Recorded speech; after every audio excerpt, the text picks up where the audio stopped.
Hello everyone, welcome to Ink Anarchy January 2023. We are here today for a monthly Splatoon 3 tournament. And yeah, I'm really excited for this. We're just going to probably jump into round 3. And today I'll be casting with... Hello, it's me, Double S, back again. It's great to be here, and yeah, let's get into this.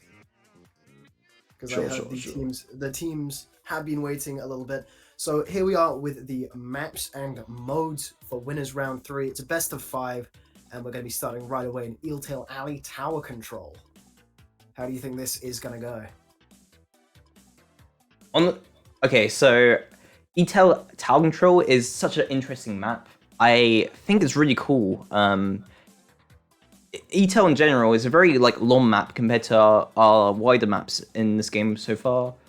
The tower is going to be in the middle, but usually where the bridge is, it doesn't connect. It's broke up, and there's a literal block in the middle where teams have to climb up to the tower to ride it. Yeah, no, I feel like those bridges are definitely going to be problems when the towers are trying to get through. I feel like this is going to be one of the most choke point heavy games of tower control that you're going to see. Definitely.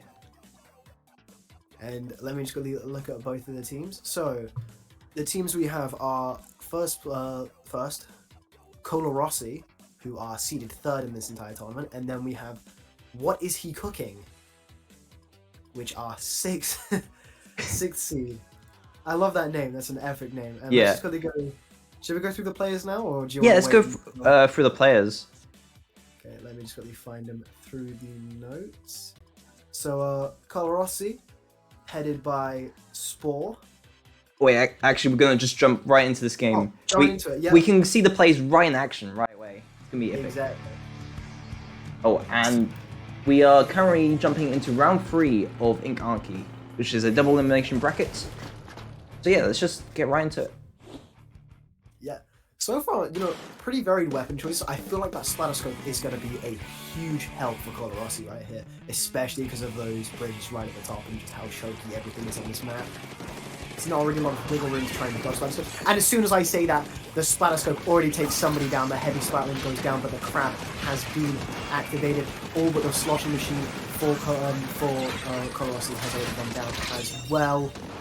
And yeah, that is basically a wipeout right now, and What Is He Cooking is already going through the first checkpoint. And releasing another crab out. And yeah, they have a lot of map control already in the first minute of the game. Yeah, that is so much map control, and they pushed so far in that base. And the bubbler is up as well. They are almost guaranteed to get to that last checkpoint. And there we got a trade that we have just seen right there. And that's close snipe. That's an amazing snipe. And that sloshing machine is looking very worse for Rare right now, just trying to get around. Nope, they get sniped again. And there we are, the crab tank on top of the tower, just trying to push it off. Oh my god, just whoa. And there we go! It's already over! What Is He Cooking? Already gets the first game of round 3. What a way to start today's games with. I wasn't really ready for a 1 minute round, but yeah, there it is. Just the use of that crab tank on the tower was pretty nutty, as we saw from both teams. But What Is He Cooking literally grabbed the win there because of that final crab on the tower to the end. Yeah, no, I feel like that Splatterscope was just the true key to victory right there. As soon as the gates opened and the team fight began, that Splatterscope instantly took out the heavy Splatling on top of the bridge, and from there, Couleurs' team members just went down one by one until basically they had a wipeout. And as soon as they got on that tower, it stopped for a second maybe. But other than that, and yeah, and there was just really no chance for Couleurs to get back at all. Literally, yeah. Alright. We are moving on to round 2 already. This is a best of 5. And we have seen a new stage for the chill season update, which is Brine Water Springs on Clamblitz. Oh wow, yeah. And this is a very interesting map.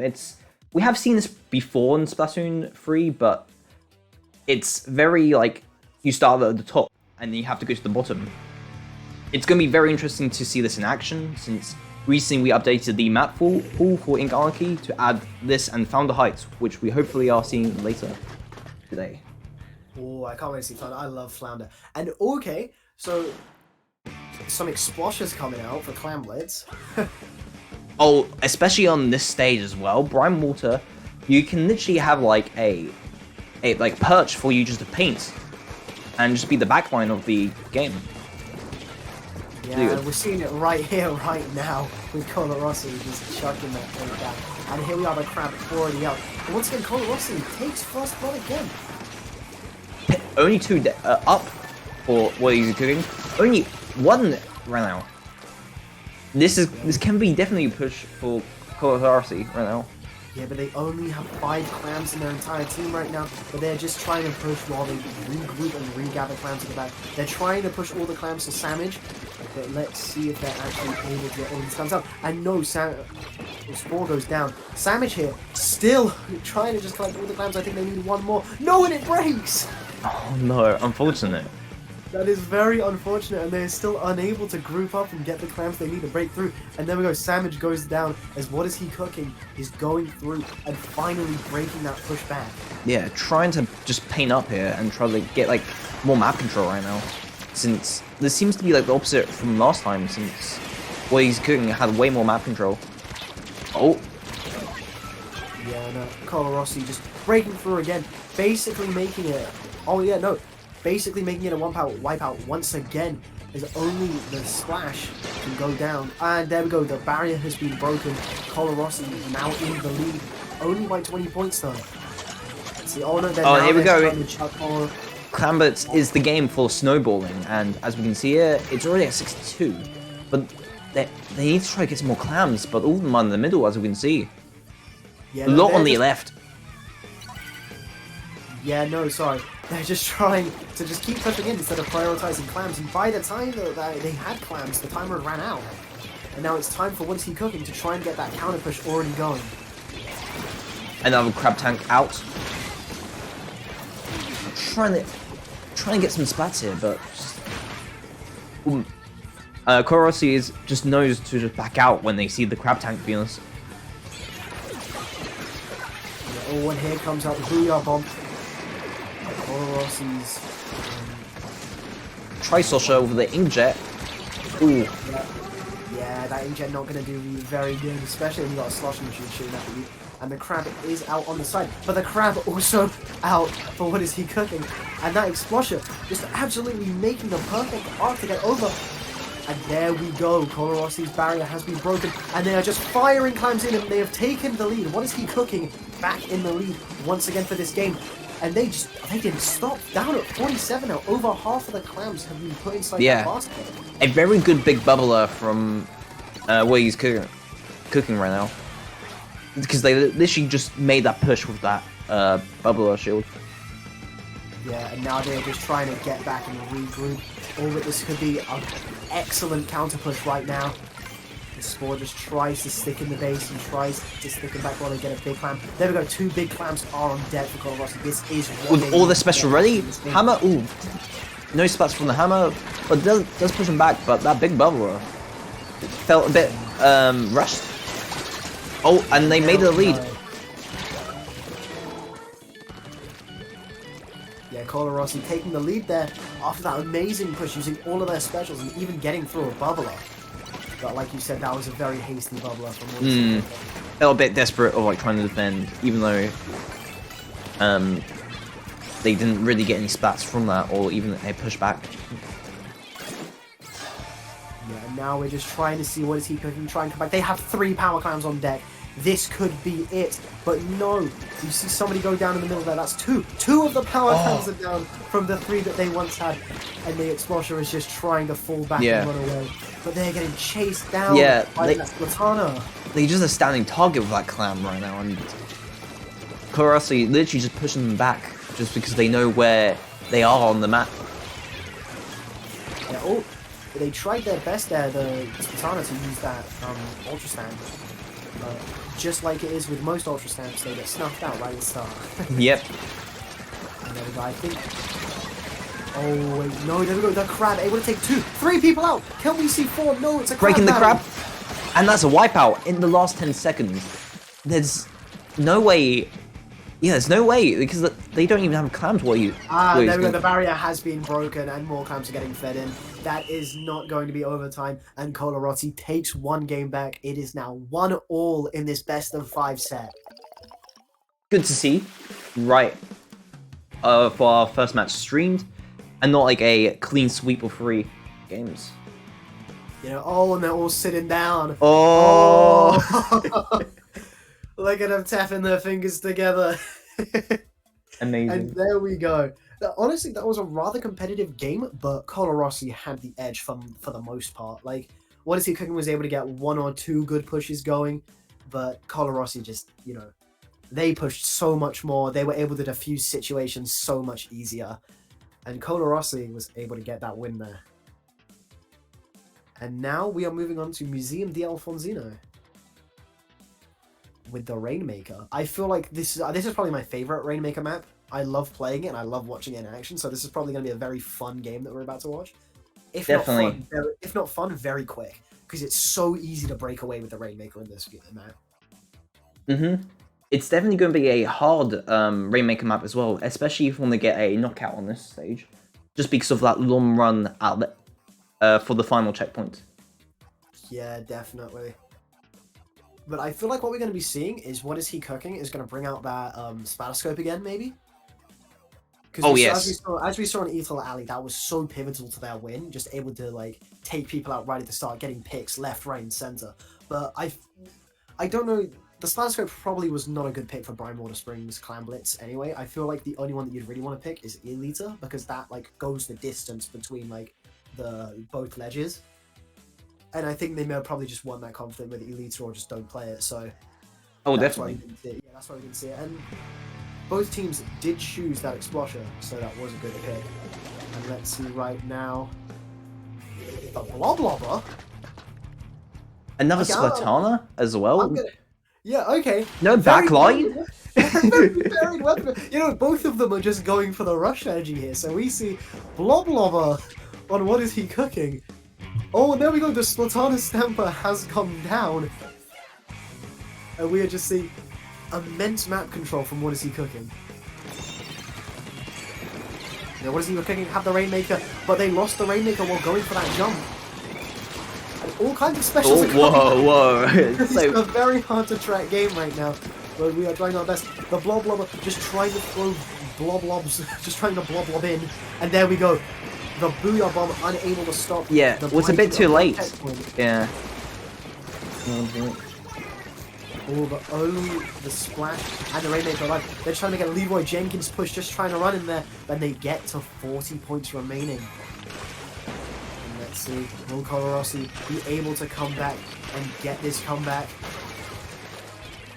Splatana be trying to be sneaking in some splats from that range for the Splatana. Both teams 1 man down. Tripling strike coming out as well. Okay. Oh. Okay, 1 Okay, and just going up and eating the 10th tag. And they lost. Oh, okay, Couleurs. They lost the Rainmaker before they could get the checkpoint. But I feel like this is probably going to be where they get the checkpoint now. Just chucking the Booyah Bomb in, suppressing it so they can eventually get the Rainmaker. No! They lose the Rainmaker again! Oh no! Amazing pick there. And that's a wipeout for Couleurs. This could be... They could honestly just push the points here.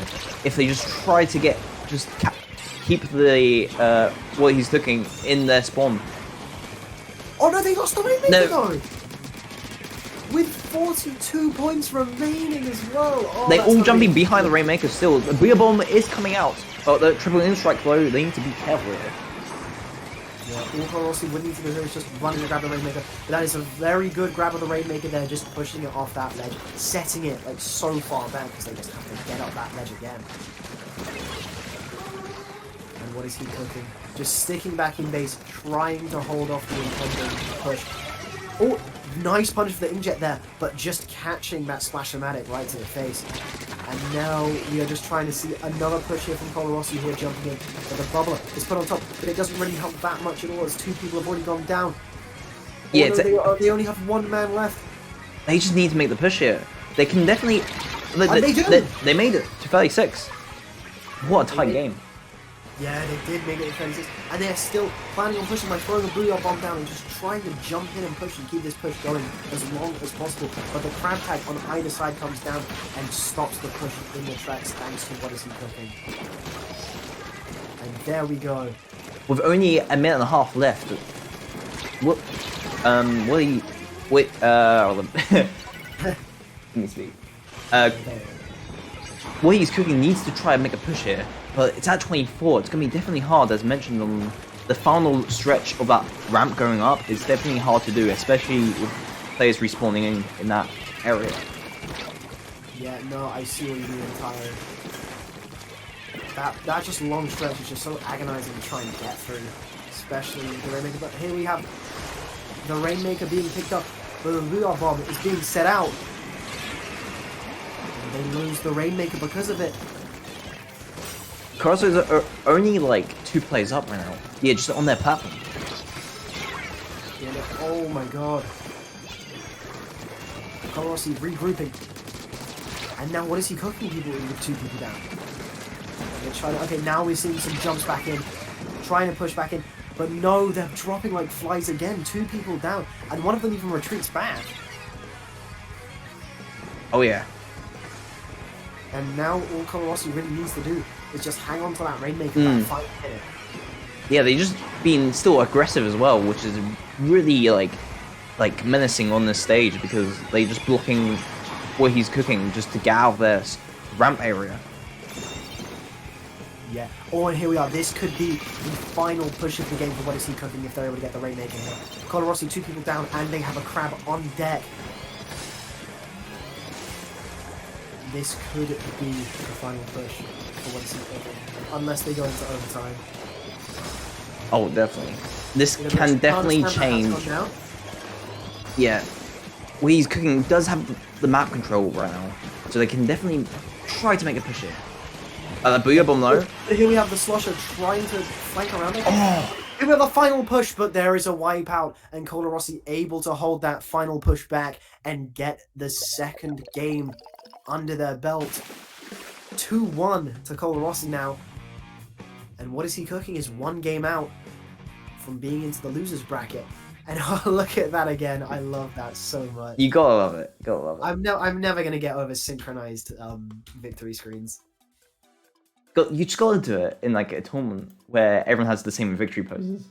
Yeah, no, exactly. Like I don't see like you're a team, so you might as well have that synergy when it comes to the victory screens. Anyway, we are now going to the 4th and maybe final round of this. Oh yeah, of this round, sorry. Final game of this round. Hagglefish Market Splat Zones. Now, how do you think this is gonna go? Hagglefish Market Splat Zones is honestly... Like, everyone loves Hagglefish. Like, there's not really any mode that people dislike it on. Splat Zones is very, I feel like, very aggressive. The zone is in the middle. A square zone. And there's, like, basically, like, 2 pillars on the side of it. Players can go forwards and paint, or even do some flanks on these sides by going around to either the 2 alleys and going up the ramp. It's going to be... I feel for what he is cooking can definitely go with a snipe, especially on the tent. The tent is the backline position of this map. Yeah. You know, I don't know where that splatterscope has gone. They did very well from what I saw on that first game, and I'm just wondering if they're going to bring it out at all. Yeah, like I wonder if that was just a specific counter pick for tower control. You'll tell, like. But who knows? Who knows what we're going to see in Splat Zones until we see? Yeah. You know, we did say, oh yeah, they're probably going to choose this weapon, and then we see the Bloblobber come out. Definitely, like this game is very unpredictable with its counter picks and weapon choices. And let's see what happens now that we are going into the round. the heavy splatling coming out this time. Oh, and the Dually Squelches and Explosher being interchanged for Colarossi as well. And let's see how this game goes. Oh, that Splatling player is definitely going to go on the 10th.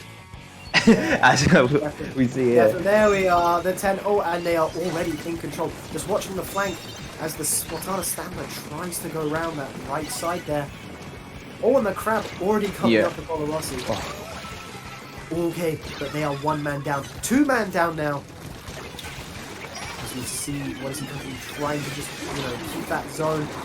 Roja not jumping over the wave breaker, maybe, just a little bit preoccupied with using there.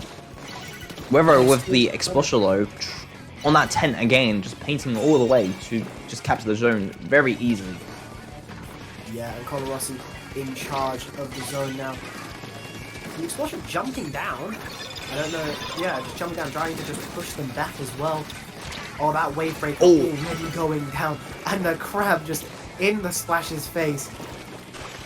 And there we are, what is he cooking? 2 men down again. Yeah, Krokaz is just literally just pushing the other team right now, so they can't even get to the zone at all. Yeah, but there's only 2 of them up though right now. Yeah. I'm just waiting to see what happens. Oh no, they are no longer only 2 men down as we see people jumping back in. Okay, with a triple inch, like very good getting in the backline, and there we are. What is he cooking? Is back in control. Yeah. Splatana Stamper just trying to hang on again around that flank. And Aloha now having to take on the 2v1 as I think the Splash-O-Matic comes round. Oh no, the Dually Squelches comes round and takes him out. And now we're seeing Colarossi just trying to get those deficit points back. A lot of teams just trying to coordinate their specials as well, as we just saw earlier. Yeah, very good coordinations with specials. I think what is he cooking is just, they just keep getting pushed back, and here we go. The Crab is out. Crab Wars? Firing. Crab Wars again. Oh no, that Crab got splattered. Damn. Was it by the Bria bomb or? Maybe by the Splatana, I feel. That was very good movement there from Sport, able to get out of like what I thought would have been certain beam after they got out after Zip Caster. And here we are, Colarossi. Oh no, can they take? Yo, they do! With 3 points remaining, Colarossi is able to get a wipeout and take back the zone. And I feel like, let's see if they can just keep this. They just need to get that map control and try to push it their own. Because Colarossi have just been so good at pushing them back. And here we are. The push has begun. Yeah. Oh, but the Splash-O-Matic already goes down. And we see some people around. 2 specials out for what he's cooking right now. Oh, but here comes that Zipcaster once again. Gets 1 splat. Oh yeah, that was a very good splat. Oh, but 3 people are down for Colarossi right now. This could be another wipeout, or at least close to it, or basically a wipeout now because they have to come all the way back down.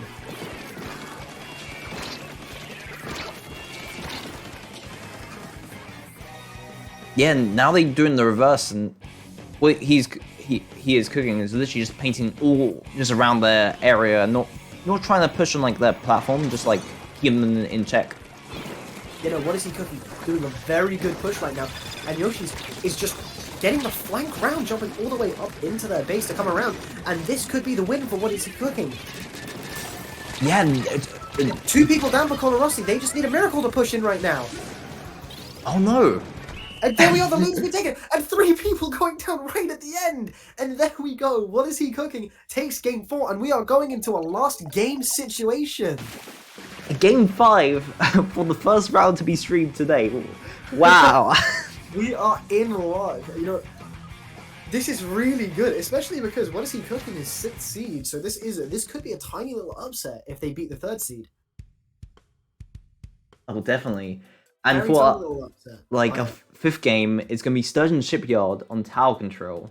So we're going back to tower control from the start of this set, which will be very interesting to see if they bring if what he's cooking is bring out the sniper game, or maybe a similar comp. But I do expect we can see a bunch of crab tanks, maybe some big bubbles as well, as we saw just from the Splatoon game.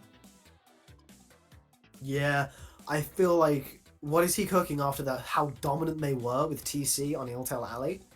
I feel like we're going to be seeing some, some good plays from what is he cooking again.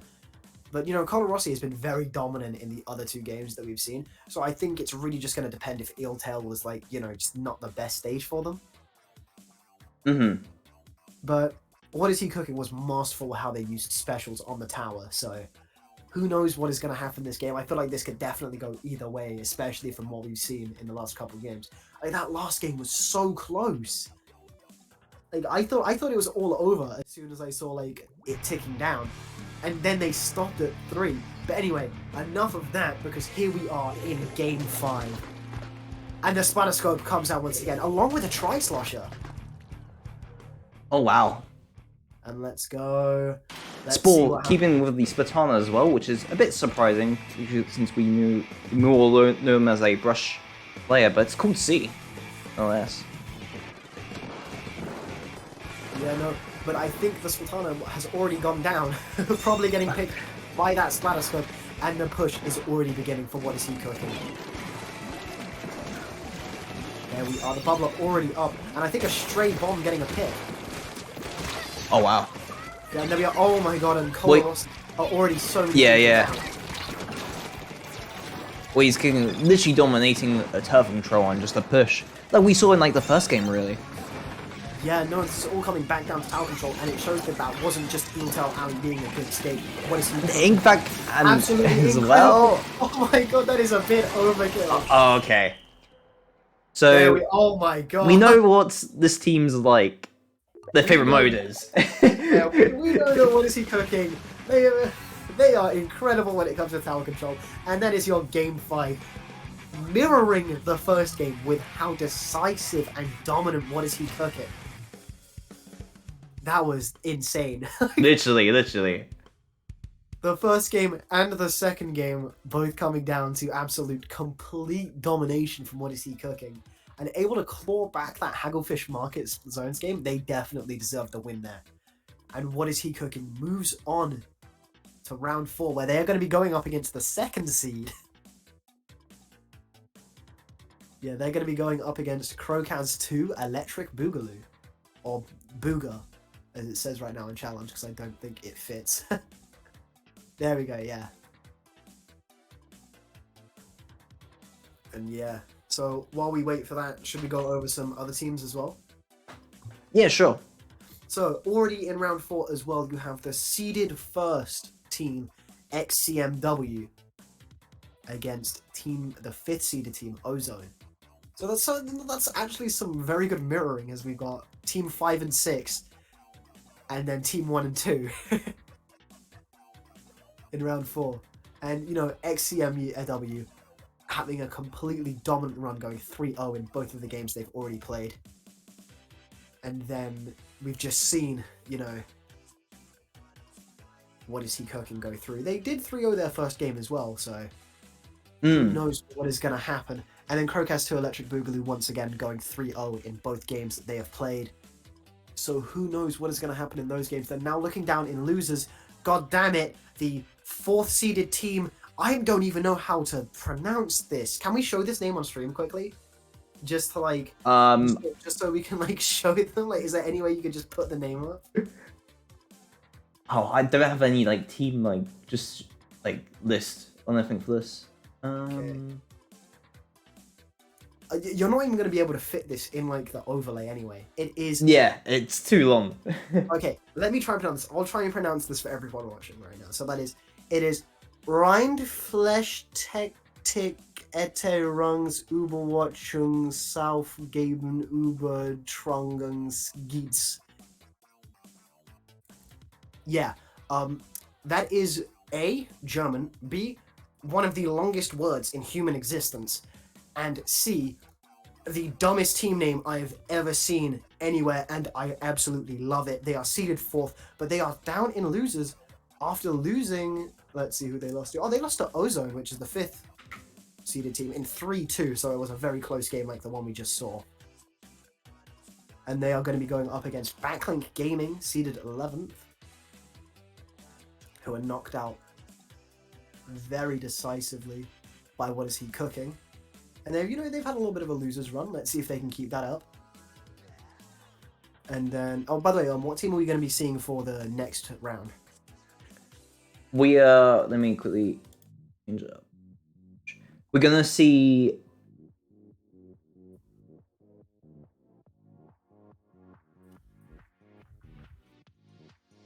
Wait, is he cooking again with? How he Krokaz 2 electrical boogaloo. Electric boogaloo, yeah. So we are going to be seeing what is he cooking again. I have xcmw and Ozone already started their round. I have no idea. They haven't got back to me, so it might be just the best to just continue. Yeah. So what is he cooking? As we've already seen, you know, maybe they're not going to get their lifeline of 2 TC maps next round. But who knows what we're going to be seeing. Let me just quickly look. So round 4. Yeah, that does not have 2 tower controls. I'll wait until the graphic pops up to explain everything later, but let's just quickly go through Krokaz 2 Electric Boogaloo. They look very dominant so far. Going 3-0 in both their games. And they are seeded 2 for a reason, so... Oh, definitely, yeah. What is he cooking? Able to beat the 3rd seed. Let's see if they can just beat that one little bit higher. And here we are on the overlay with the map and mode pools for this round. Oh.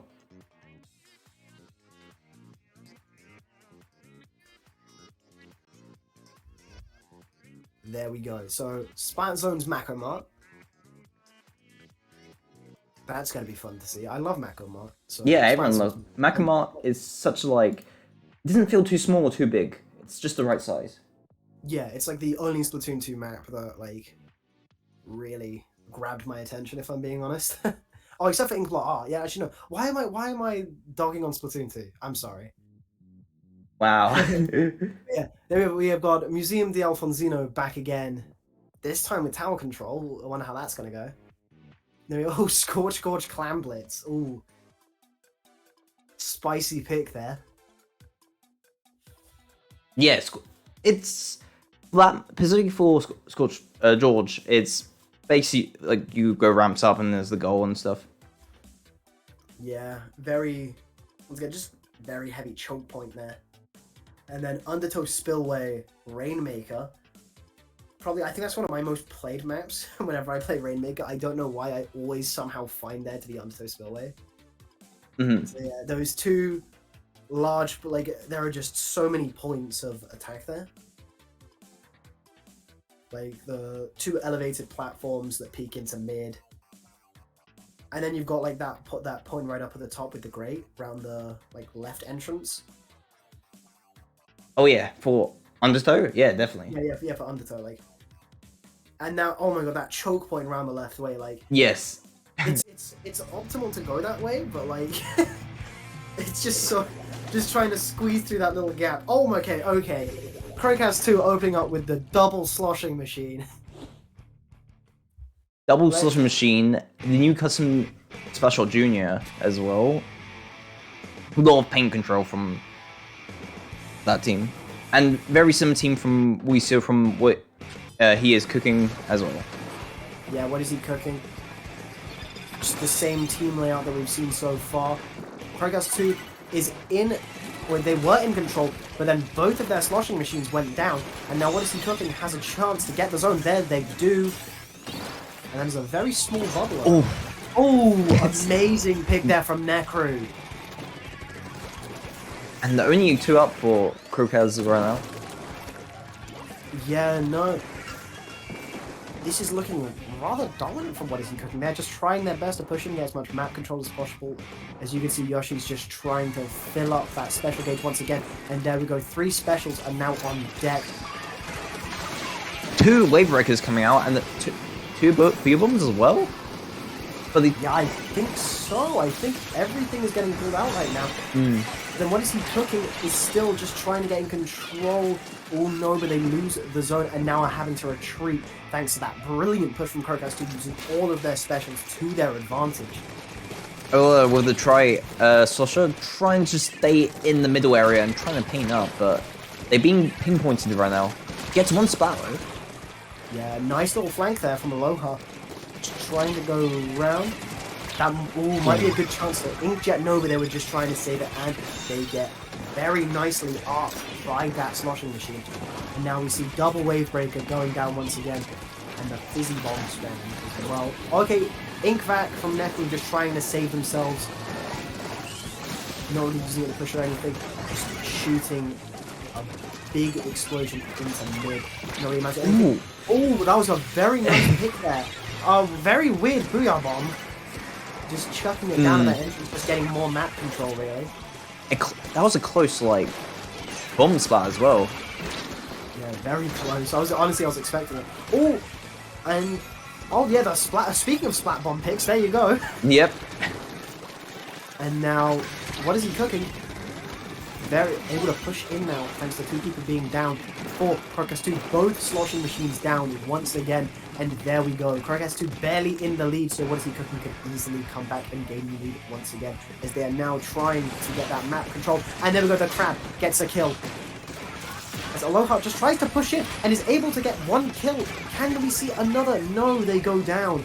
As the Crab finally disappears.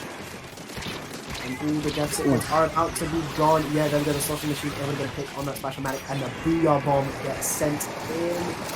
Can they take back the zone before they get in the lead again? Double wave breaker goes down. They need just a bit more paint, just a bit more paint. The tiniest bit more paint. And they captured her. With 1 point in it. With one single point. I think they did get down to 30, but since you can't have drawing numbers, it changed back to 31. So that was so close from what is he cooking to getting the lead.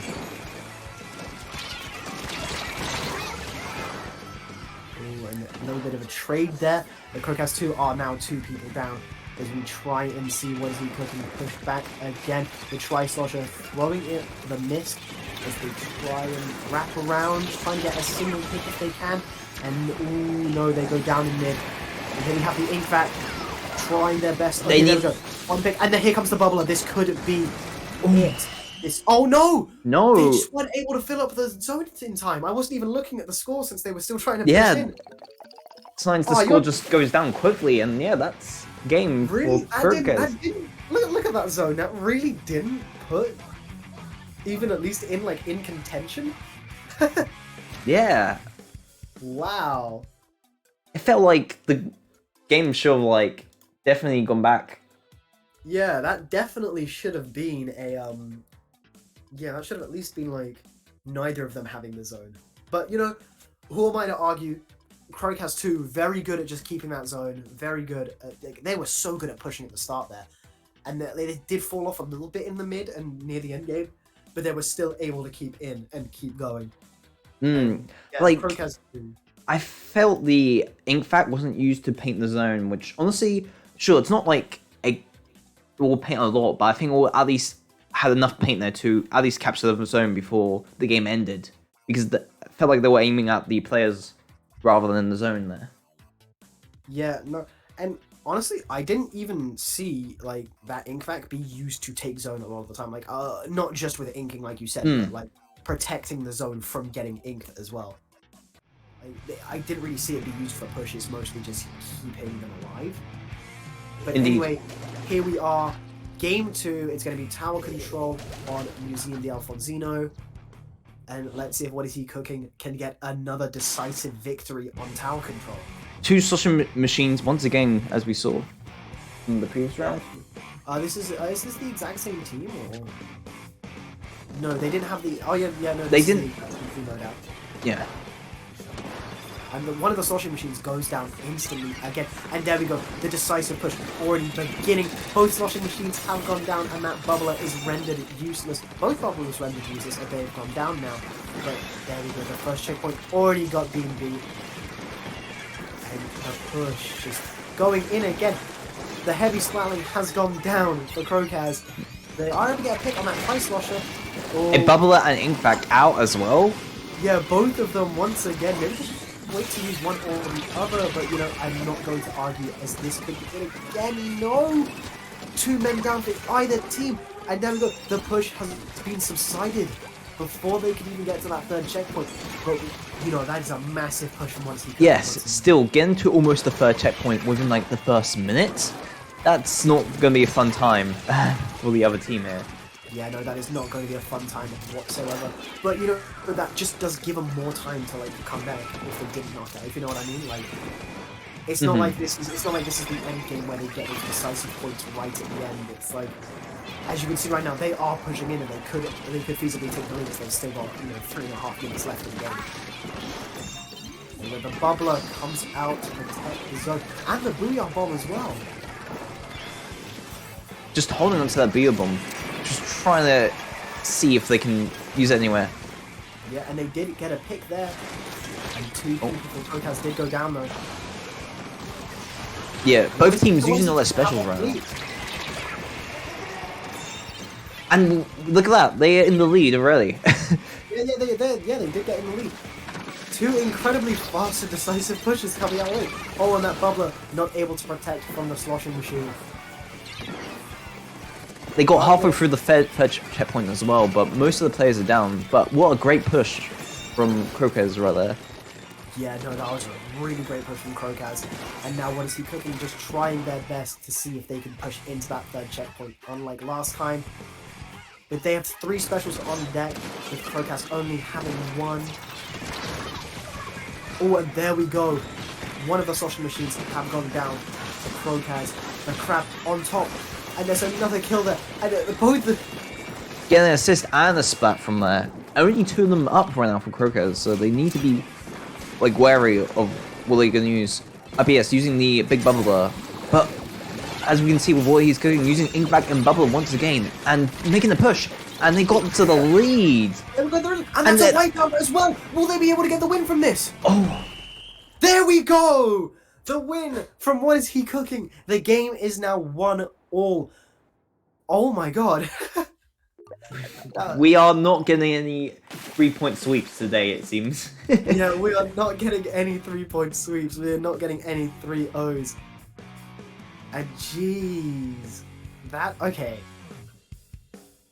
I don't know what to say. Like, what is he cooking is just so good. Like, when they get that push, they just do not stop. Like, they were stopped at the front and, like, they were, like, the lead was taken over. But they were just still able to get in. And they used all of those specials once again to perfection. And able, like, as soon as I saw the wipeout at the end there, you knew the game was over. And we forgot to mention, what he is cooking, like, that team loves tower control, like, as we saw from this last game, and then also just from the previous round. I do feel like it is their strongest tower control is their strongest mode in Splatoon, it seems. And unfortunately, there's only going to be 1 tower control in this set, but hopefully they can try to use those skills, such as in the upcoming Rainmaker match, possibly. Yeah, no, they did come back last round, able to get a win on a Splat Zones map as well, but you know, that was a very, very, very, very close game. And it seems like Krokaz 2 is just, you know, that little bit better when it comes to Splat Zones. But here we are, going into Clam Blitz. What is he cooking, as we saw? Not the most well-versed on Clam Blitz, but let's see if they can get through. And the team comp staying the exact same for both sides. It seems like both teams have found those comps that just really work for themselves. And definitely. They're just going in now and seeing what they can do. Krokaz 2, I feel like that was actually, I felt like they were going faster, but that might have just been a bit of perspective. Oh, but what is he cooking? Much better at getting those clams, already having 8 to Krokaz's 2.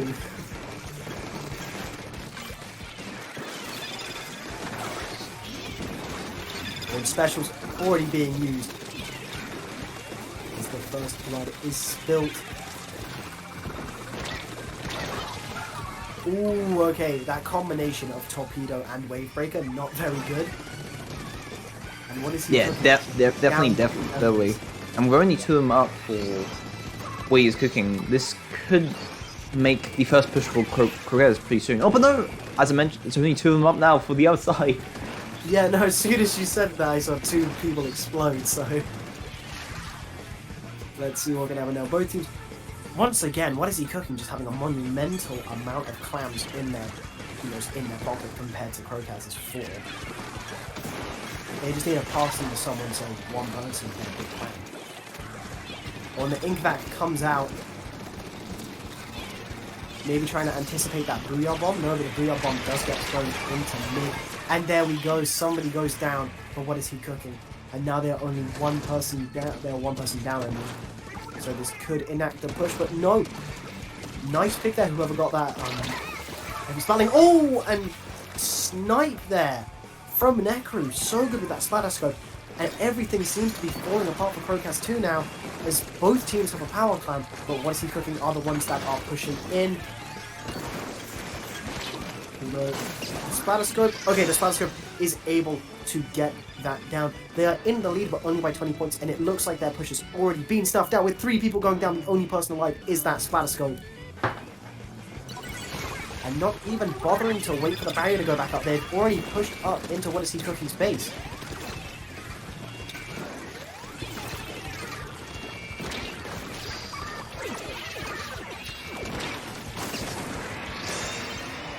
There you have it.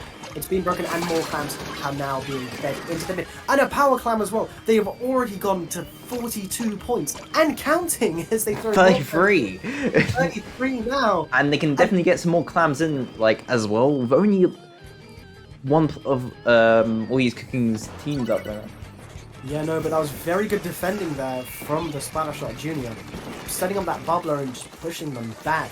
But it doesn't look like Krokaz 2 has to do much more work anyway, specifically with how much in the lead there are. And they already have another power climb on deck.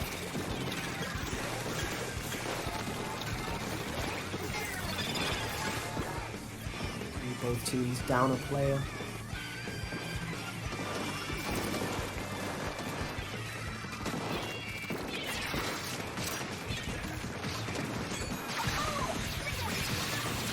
The crab just shooting him at Booyah Bomb with a Booyah Bomb as soon as possible, trying not to just get killed by that crab tank.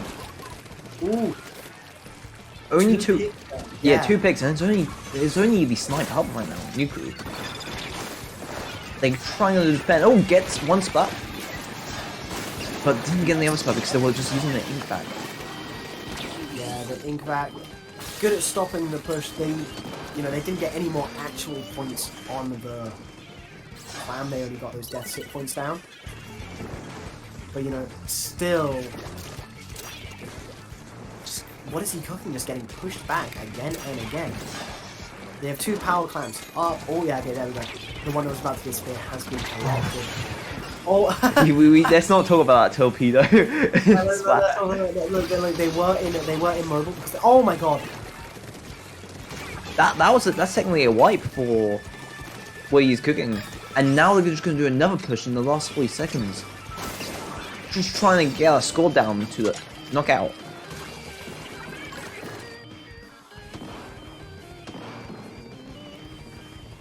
Yeah, that knockout. Let's see if they ever get... No, they weren't able to get it. Oh, okay, big pick there from the Splatterscope. They now have a couple power clams on deck, and if there is going to be now another pick there. Oh no, but they get pushed up. But Coma with the spatling gets the splat. Oh, all the players in the middle just trying to make jump to the middle, possibly trying to make a push, either or a push or a flank on the left maybe here with the crab tank. But what he's cooking needs to make this push right now in overtime. Yeah, no, that overtime is just ticking down. The ink vac goes up, just trying to make a game. With the bubbler as well. The bubbler goes up. The points are going. They've broken the barrier. They need to get that power climb from their backline. They need it. 43. 43. Oh no. The jump. Oh! No, they were missed. They didn't throw it. Oh no. You hate to see it. Oh. Oh, no. Too close for comfort, rather. Like, if that jump was just a bit closer, just by an inch, they could have got that in. Oh my god, that is devastating. You hate to see it. You could see Oh, that is. My heart is actually broken after seeing that.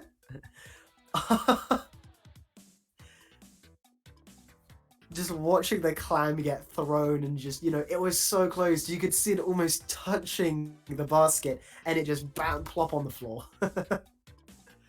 And what is he cooking? Going down 2-1 now. That was so close though. Like if they were just a couple seconds earlier with that push, like that could have been better. Or if one of them circled back to go get the clam instead of waiting to die. Mm-hmm. That Yeah. could have been so much different, but you know, It's it's just those final clam blitz pushes in at the end of the day. Sometimes you just need to make that final push with clams, otherwise you won't be able to get clam. Like sometimes, usually, from my own experience, sometimes clams are not like picked up or just left from the other side, and it's always and if you're in that overtime, it's so hard to pick up those clams and go to the other stage. But yeah, it's just one of those games, to be honest. But speaking about the next game, we're gonna go to Undertale Rainmaker. Oh yeah, Undertale Rainmaker. Once again, the teams being the absolute same. Yeah, no changes of the picks whatsoever. And that's Splatterscope. Both the Splatterscope and the Heavy Splatling on time up on those vantage points. Definitely. Although we are seeing neither of them go up there, actually. Oh wait, no, here we go. Yeah, with Koma, with Splatling, and Nuku with the Splatterscope. All one of the sloshing machines have gone down. But they're just, you know, inside that bubbler. And the Splatling able to get a pick. Along with someone else getting a pick on that side. And now they're just chucking Rainmaker shots into the middle, and one of them is able to get a pick. Ooh, both teams now 2 for 2.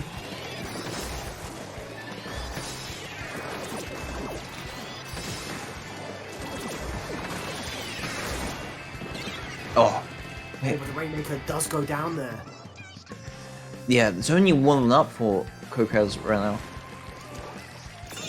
Yeah, oh, Canyon missing the Rainmaker for the first bit there. Oh, Inkbag comes out, and this can be definitely a checkpoint push. There we go. there we go, checkpoint push. The Inkjet pushing them back alongside the Inkback. This could be a decisive push that ends the game. No, it is not. Just able to easily get stuffed out there by Krokaz. And now we have Yoshi's doing a little bit of sharking. Oh yeah, just hiding. They're just hiding there, they're just waiting. Oh, the idea. they went for it. The idea was maybe we could get a few more points. Maybe. I feel like they were just like. I feel like what Yoshi thought was going to happen there was they were going to wait for the Rainmaker to reset, and they didn't see anything in the backline. Yeah, but even the IPS noticed that there was that player still there. Ah well, that was certainly a funny little thing to watch there. But now we have Aloha trying to shark a little bit, just staying around there, able to get a trade. Oh, okay. The Rainmaker does go down. That's like Necro is just really good with that stuff. Yes, they were the only player up as well, and yeah. Yeah, but now Krokaz 2. Trying to get some more points here. It's a 3v3 right now, so they can definitely try and make a push here. But with the snipe just pinpointing the Rainmaker right now, it's gonna be. Oh, they're just jumping. They're going around. They were to get midway through that little choke point, and that is 24 points and counting as they're able to get with the Boogaloo bomb coming out as well. This could be the defined push. Oh no! Wait, they lost the Rainmaker again. I think they circled around for that little bit of a fight bit there. Oh, and another shot from the Splatterscope. Oh my god! Just defending to not making this a KO, because if Krokaz do win this match, that's it. Of the end of the best of 3. You're right. I completely forgot it was a best of 5 for a second. And here we have the crab coming in. Instead of picking up the Rainmaker and trying to push in there, just waiting for it to reset while trying to gain map control in mid. Okay, there we go. The crab is able to get a kill. And there we go. That's a double kill there. And now we're just going to be able to see if what is he cooking can get the push. Aloha trying to go around, able to get the heavy splatling. And there we go. The Rainmaker has been gotten. Only the Special Junior up right now. This could be their push, but they don't have a lot of forward map control, as we just saw. They just throw a bomb and that's it. That ended their push. There was no inking whatsoever. I think it's because the Rainmaker tried to do the majority of that push without anyone behind them. Yes. For them, as everyone else was involved in a fight. So if they'd had somebody with them, that would have been better. But there we are, another pick there for Necru. Now this is basically like 1 minute left, and What Is He Cooking has to get all the way to 8 points to win. They're able to explode the Rainmaker, getting a little bit more map control there. Yoshi's getting cornered. There's only 2 of them up for what he's cooking, but they are jumping to the Rainmaker right now, which is a bit a risky jump, but it worked. Yeah, no, very risky, but it definitely did work. And now they are trying to just get that map control and push around to the left. Bubbler goes up for Krokaz too, though. Yeah, and a Boogaloo bomb, which they need to avoid. Also avoiding the sloshing machine behind them. Yeah, no, very good flank there from the sloshing machine. And now they're just trying their best. Oh, they get a double kill, counting that Rainmaker kill. And that's a wipeout in the last 10 seconds. Yeah. You don't like to see that at all. You don't like to see that. And Krokaz 2 just running back into their base. And there we are. That is your round 4. Because Krokaz 2 goes 3-1 on What Is He Cooking. You know, that was a very good run there from What Is He Cooking. Able to beat the 3rd seed, but falling to the 2nd. Yeah. And haven't lost a tower control game yet, which just shows how strong... They just need a hope to get more tower control in their next matches and losers bracket. Mm-hmm. Are they going to be going down and fighting couleurs again, or are they going to be fighting German long name that I cannot be bothered to pronounce again? Let's quickly check. Can't we?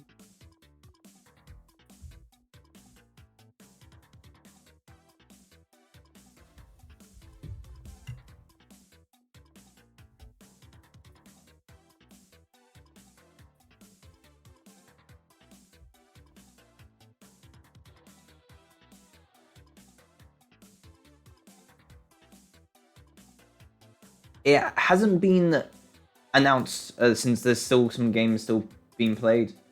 Oh, yeah, okay, that makes sense. But yeah, we will be back shortly with winners finals. With Krokaz 2 and then whoever wins round 4, which will be on shortly. So see you in a bit, everyone.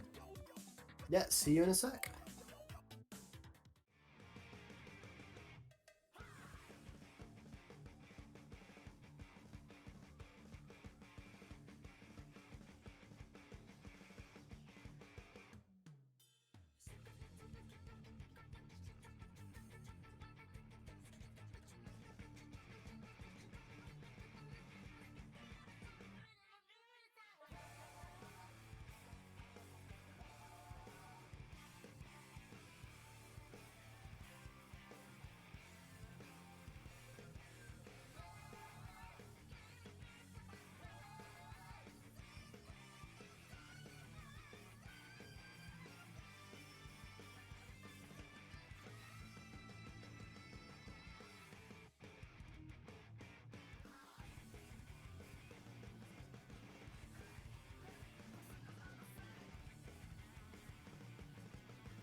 Hello everyone, welcome back to Ink Anarchy.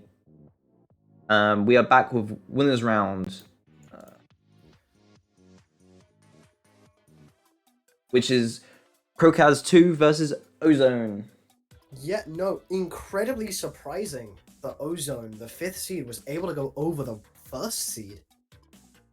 Yes, that is crazy to see, and this be, I think, a very interesting match to watch as well.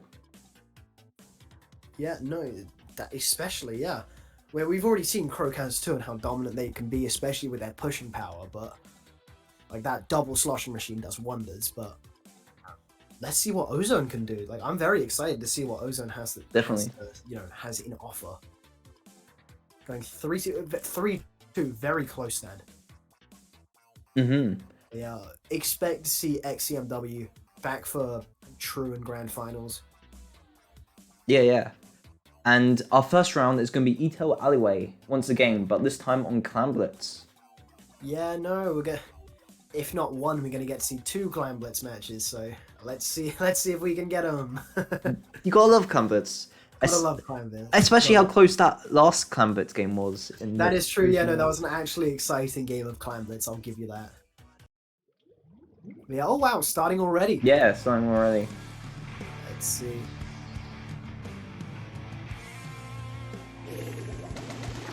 Winners finals, everyone. A best of 5. Oh, and Krokaz actually changing up. Oh, okay. I see how Ozone won. They have a flingzer with the tentamissiles. Okay. Oh, and 2 splash. I think the 2 crabs is the bigger problem. Yeah, yeah. The absolute team of meta slaves, Ozone. And just a lot of like stealth jumps for each of the teams. Yeah, no. Oh, and those missiles already going out, and Krokaz 2 getting absolutely dominated right now with an amazing push already going in for Ozone. Let's see if they can pop that barrier with that clam that is already ready to go. And they do. And there we go. A crab tank already coming out. And yeah, Boogaloo bomb as well. Half points already gone through. Oh god. Oh no. Oh my god. Oh no. Oh no. 23. And there's still 2 up. The splash just on the side of the left here, trying to paint up and just sweeping in and out so they don't get splattered. Huge, absolute destruction right now. Is they've already able to get down to 23 points, and they've already got another power clan. Yeah. And the crab tank. Don't think of the crab tank. Trying to destroy the beer bomb. Oh, they get it. They got the player, but the beer bomb almost got them as well. But they were just in the crab tank form, just showing how powerful that the crab tank is. Ozone popping the barrier again. Yeah. And they're already down to 12 points. And then Whoa. Oh, there we go, the game! Oh my god, what? Oh my god, I didn't even see what was happening. I just saw the points tick down. Yeah. And Ozone with an incredibly decisive victory. My god. Like, I don't know what to say. Like, what? Yeah, like... What? What was that? What was that? Just Clan Blitz, I feel like. Sometimes it just happens like that. Like, Clan Blitz... getting absolutely steamrolled. Yeah. Clan Blitz is... Apart, like, out of the rank modes, Clan Blitz is the hardest one to get, like, a KO, like, pretty early on, since you need to grab the clams, take them to the goal, and throw them in. And then also, the fact you had to release it as well. It's crazy. Yeah, no, that was just that was just absolutely insane. Like, the fact that they were able to push from that quickly onwards and just keep the momentum going and going and going and going, and even with the counter push that Krokaz tried to do, they just snuffed out instantly with a counter push of their own. Like, that was absolutely destructful from Ozone. Definitely. And now they're going to be going into Museum de Alfonso Rainmaker on this map once again. And let's see if they can push as hard as they just did with Etel Alley Clan Blitz. Like, oh yeah. Like, Ozone has a very, very, very big push mentality. Like, they had no backline whatsoever as well. They had two crabs. Yeah, like... the 2 crabs. They had the 2 crabs holding the team up. And then yeah, the missiles just getting fired all the way from back. Like, did the flings all like approach at all? Did they try and like actually kill with that, or did they just stay back? We didn't really see a lot of that. The Finzer, but I'm assuming they got a few splats in and couple of missiles. Yeah, who knows?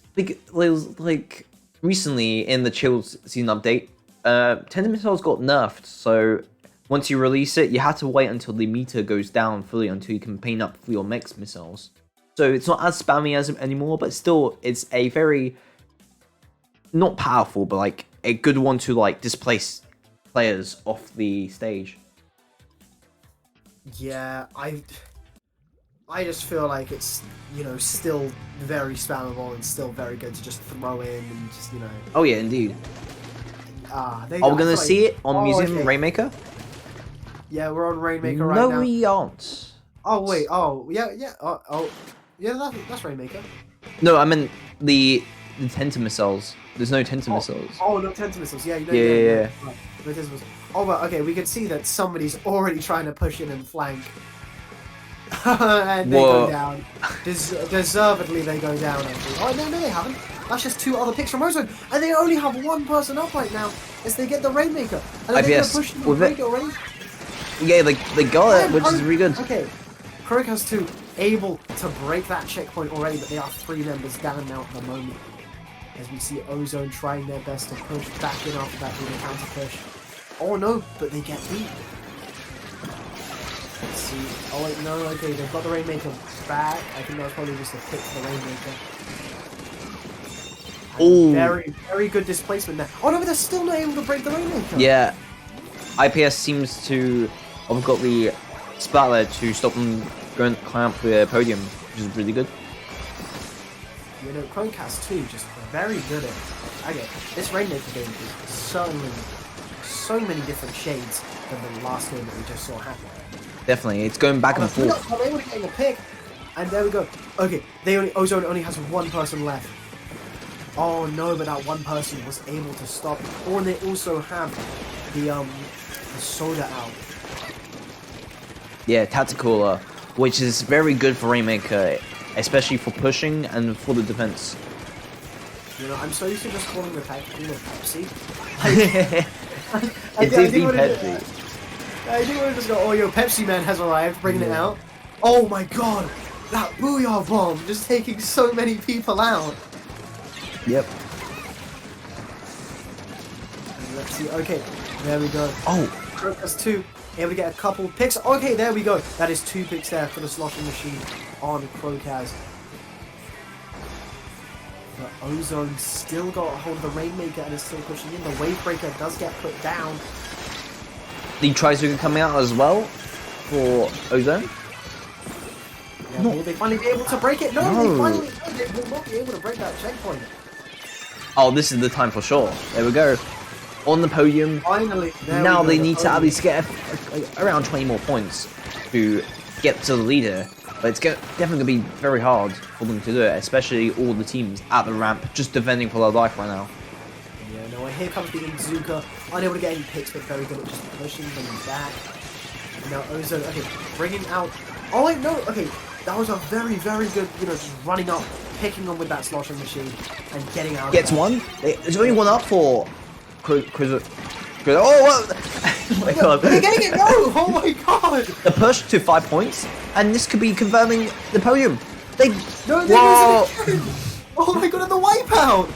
Krokaz 2 holding on by the skin of their teeth.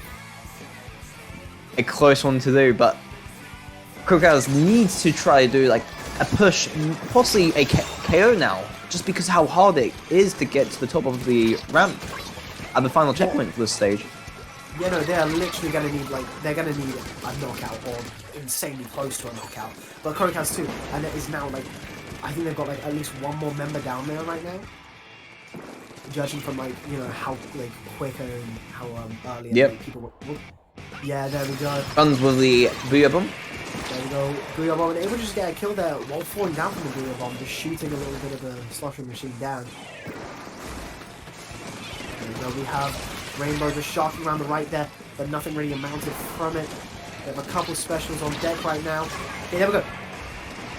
Okay, yeah, no, the Booyah Bomb did not kill from Krokaz. They have a minute to try to push this. And for map control wise, they are doing pretty good. They just need to get some, at least 2 splats, and they can make the push. Yeah, but they only have 40 seconds left in this game.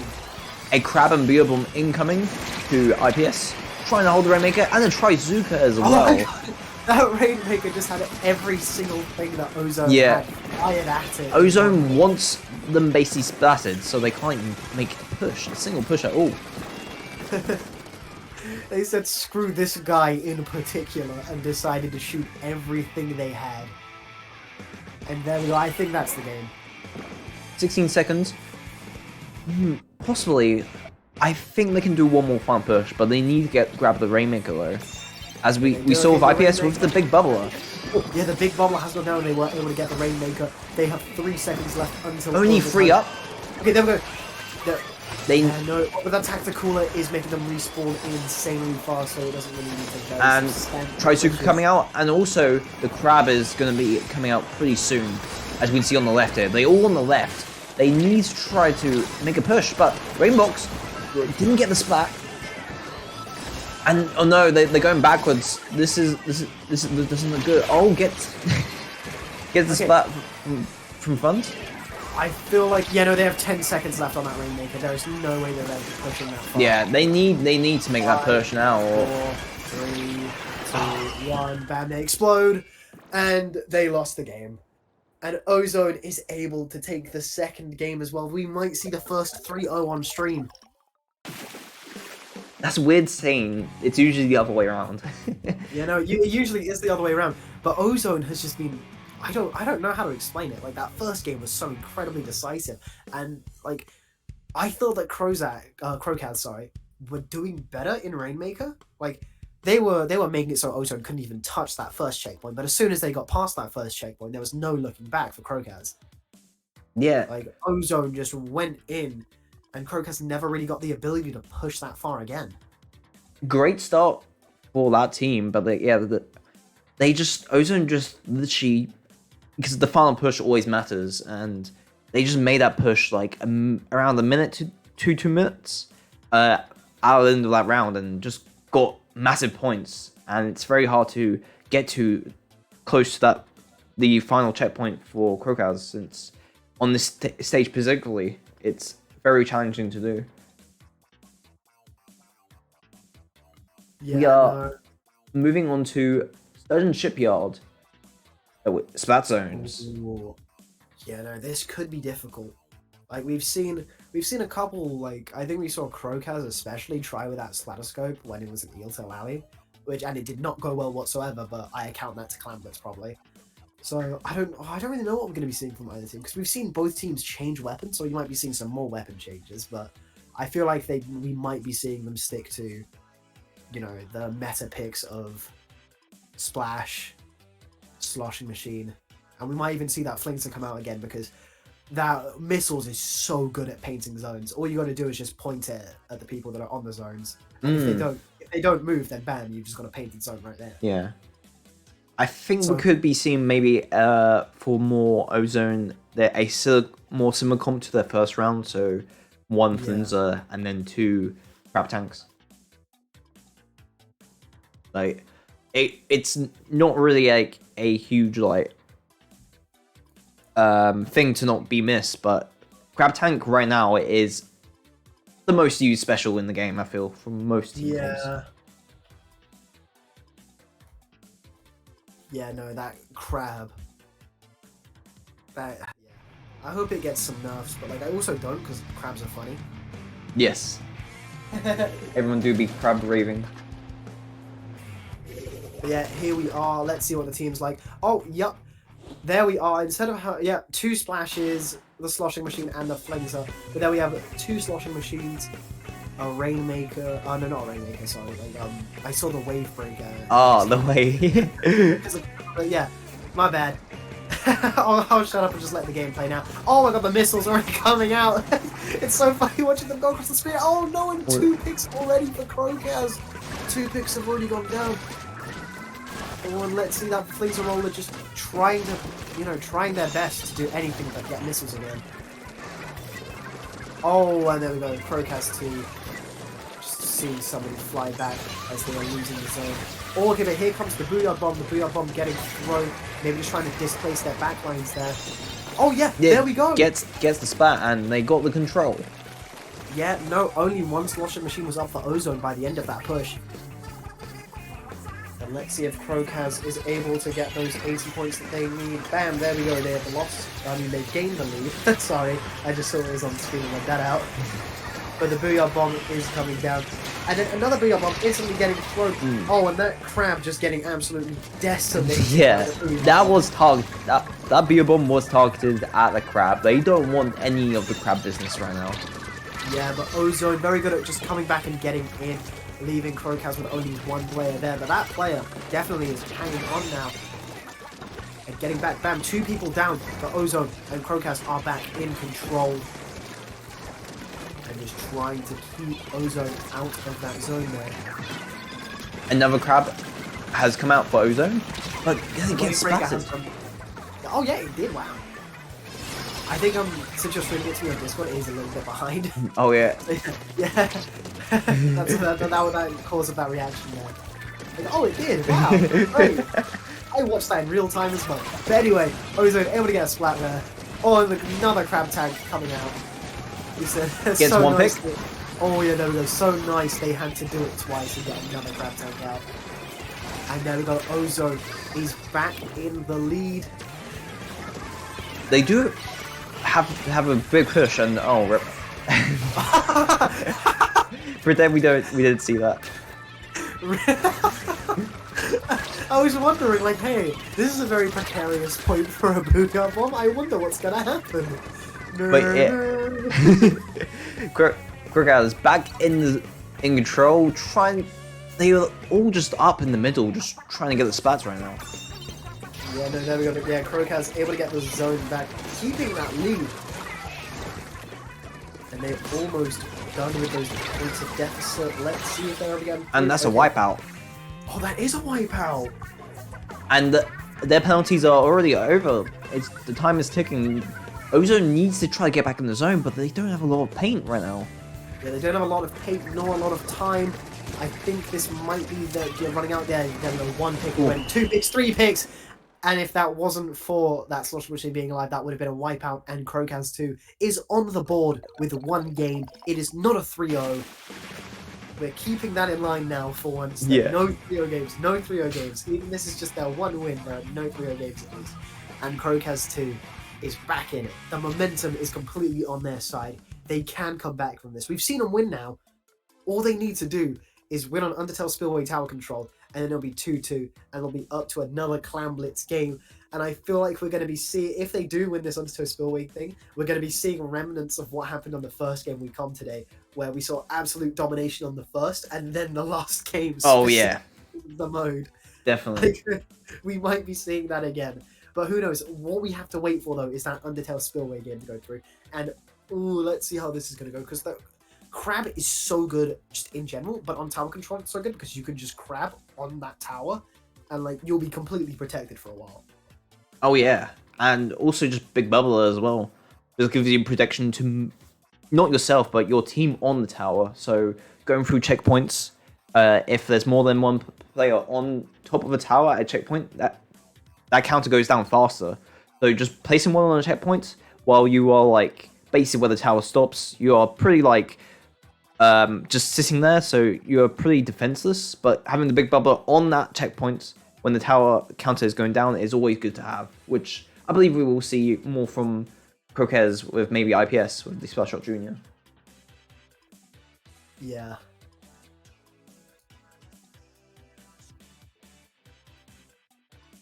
But yeah, tower on Undertow Spillway. It starts from the middle, goes to the left, does like a U-turn, and then goes to the right, and then to the end. Especially on the last checkpoint, you're basically next to the enemy's platform, which sometimes you can get some cheeky splats by jumping on that platform and splatting out there, or trying to. But then there's also the other like con to it that players can literally spawn in and get the splats from the tower pretty easily. Yeah.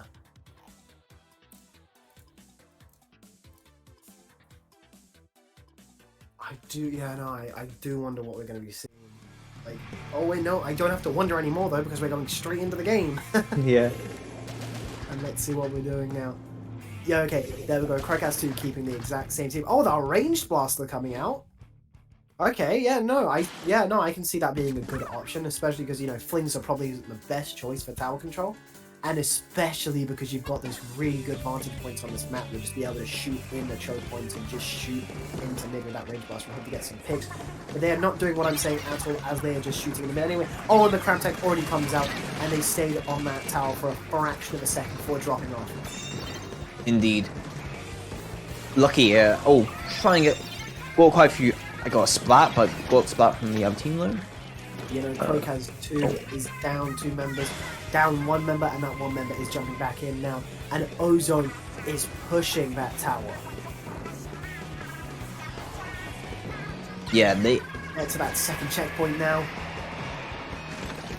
Come on the right here can definitely get splats, but the ink bags out, and the other team have noticed them.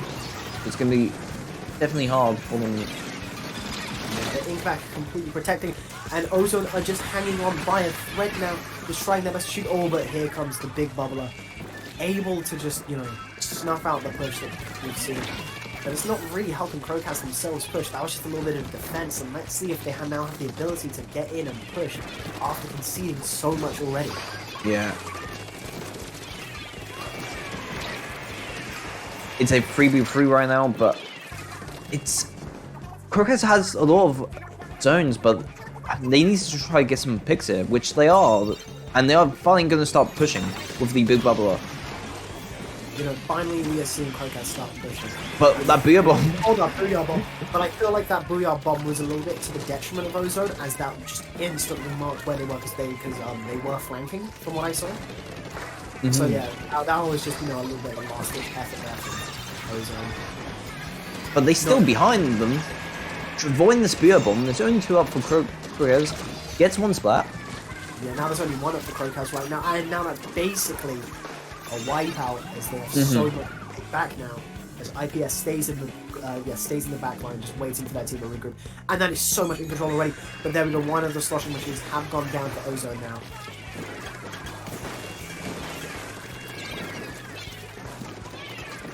In fact, and Crab Tap coming out at the same time. Could this affect it with the big bubbler? Yeah, oh, I don't really think so. In fact, getting shot off, not getting anyone but the in control. Oh, Busy bomb? Oh yeah, I think that was that was just a couple fizz.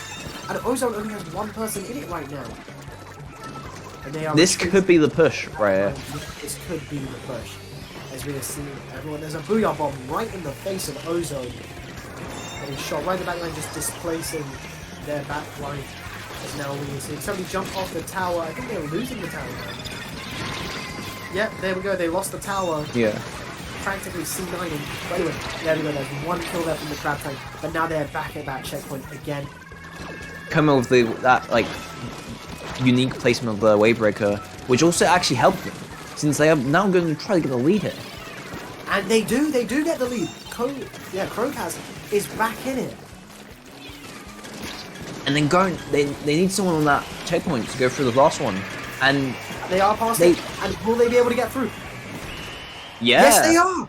In Game 5. Once again, a Game 5 situation after an incredibly dominant showing from Ozone. Krokaz able to just tear it back, and we could see a reverse 3-0 right now. We have gone from almost seeing a 3-0 to seeing a reverse 3-0 in record time. Like, Krokaz stepping up their game immensely from what we've just saw. And now Ozone has to take it back in this final game. On Hammerhead Bridge, Clamblitz. Yeah, Clamblitz, as we're seeing. Let's see what happens. We've seen how dominant Ozone is when it comes to Clamblitz, but that, like, once again, we're just going to have to see if it was the map or the map and mode, you know?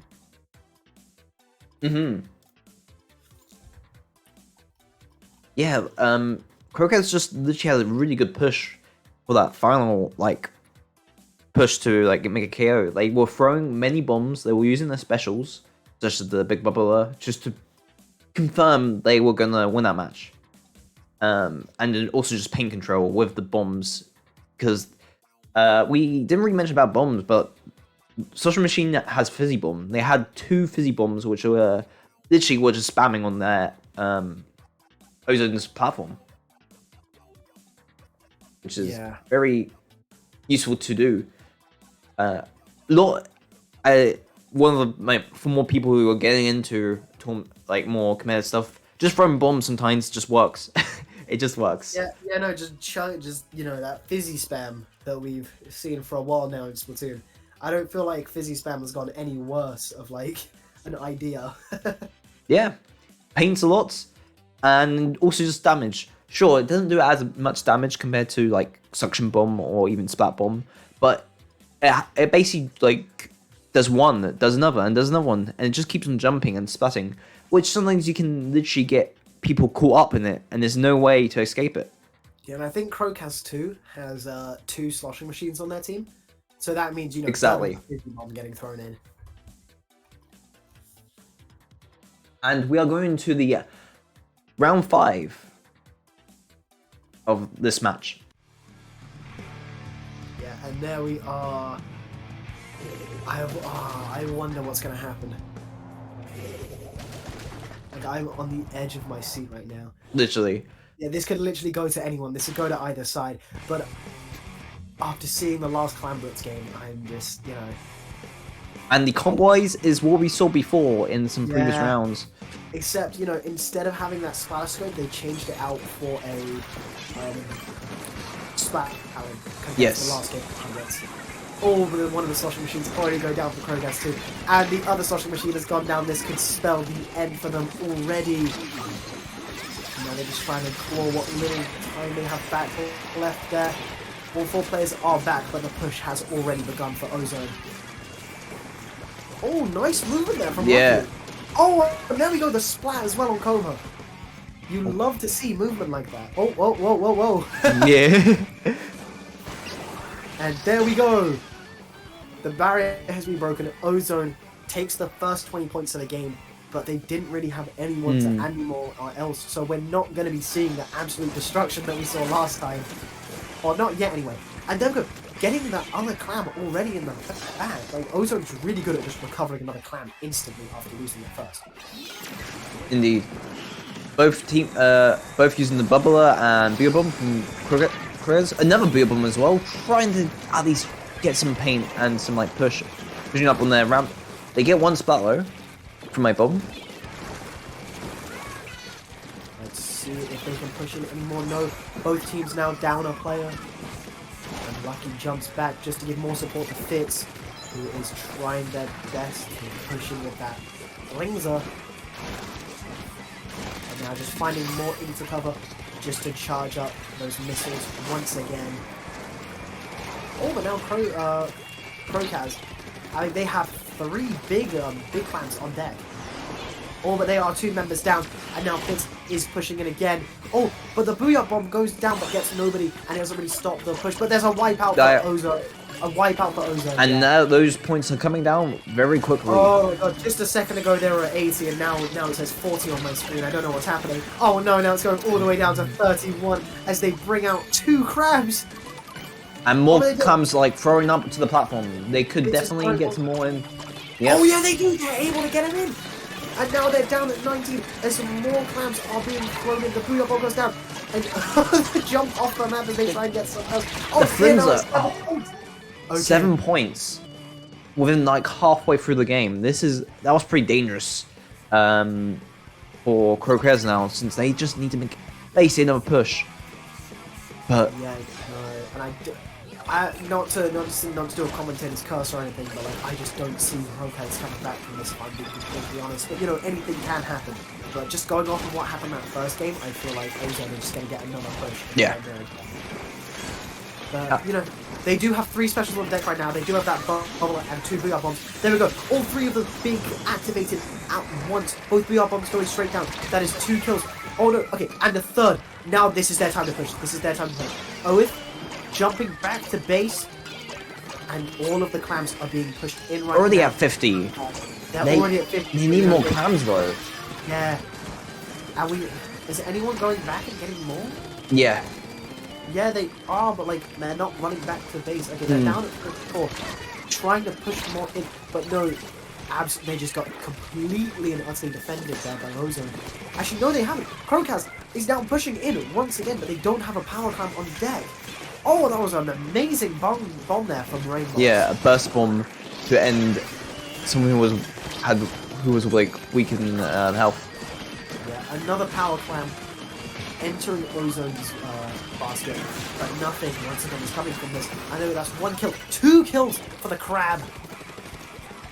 And now Ozone, I think they have 2 power clamps down there, or do they only have 1 there? Like, I don't think does a second one drop down if you've already got one waiting there. No, unless you pick it up right before the timer. Yeah, I don't think they picked it up, so they don't even get an extra power clamp for that. They just need the defense in the last like 35 seconds.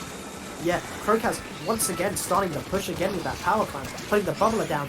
That is 2 picks again for Krokaz. They push it again, they throw, and they miss! They miss! Oh my god. All they had to do was go a little bit more forward. They just threw that clam so prematurely. And now I think Ozone. They need. Oh, here we go. They quickly knew what to do. They built a clam in the last 10 seconds, so they can make at least one more final push in this match. Yeah, they just need to farm so many more clams. Okay, they've got 13 clams on deck. Okay. We're able to get 1 kill with that crab there. Okay, here's the Booyah Bomb. This could be it. 1 kill. And the Booyah Bomb gets thrown in. Oh no, but the crab tank. Okay, but there is there is a bubble on the bomb. Okay. Okay. This time the barrier has been broken. Are they able to push in and get the rest of the clams in there?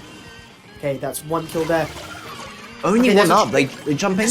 Oh, for the clams in. Trying to survive here. Behind gets 1 spot. 30.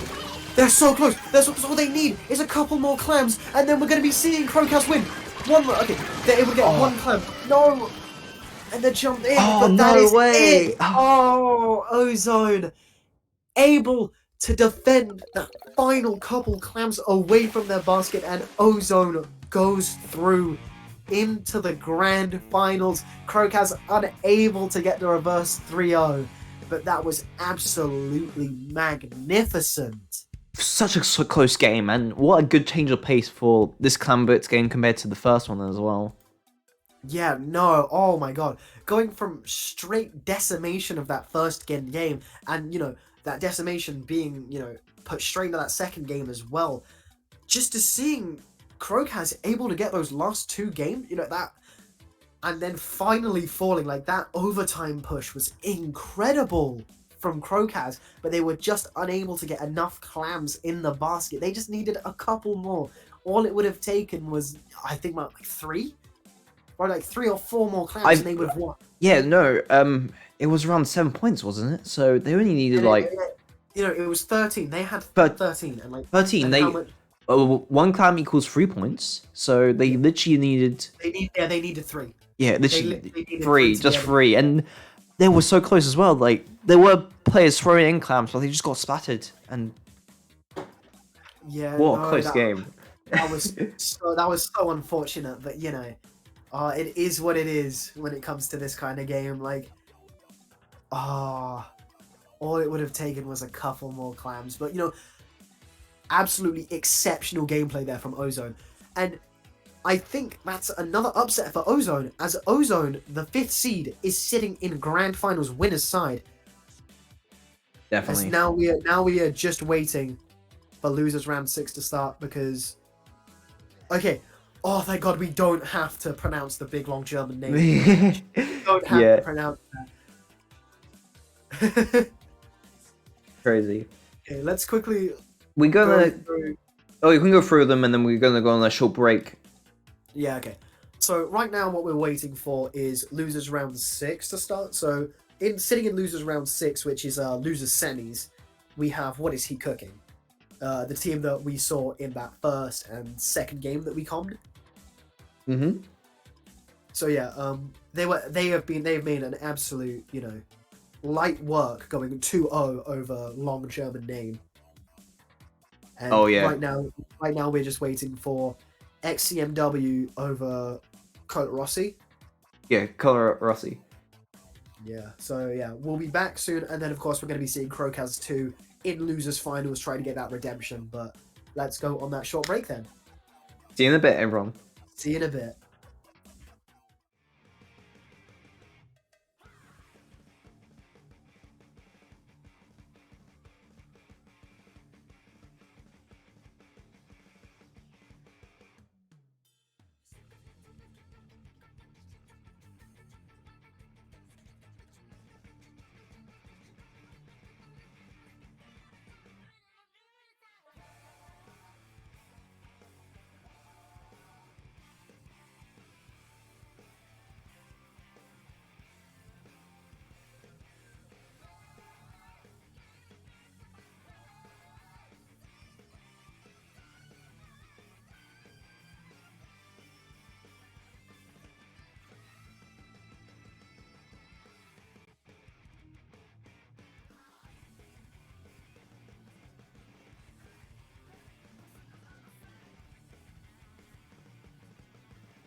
Welcome back, everyone, to Ink Anarchy for the losers finals. Apologies for the wait.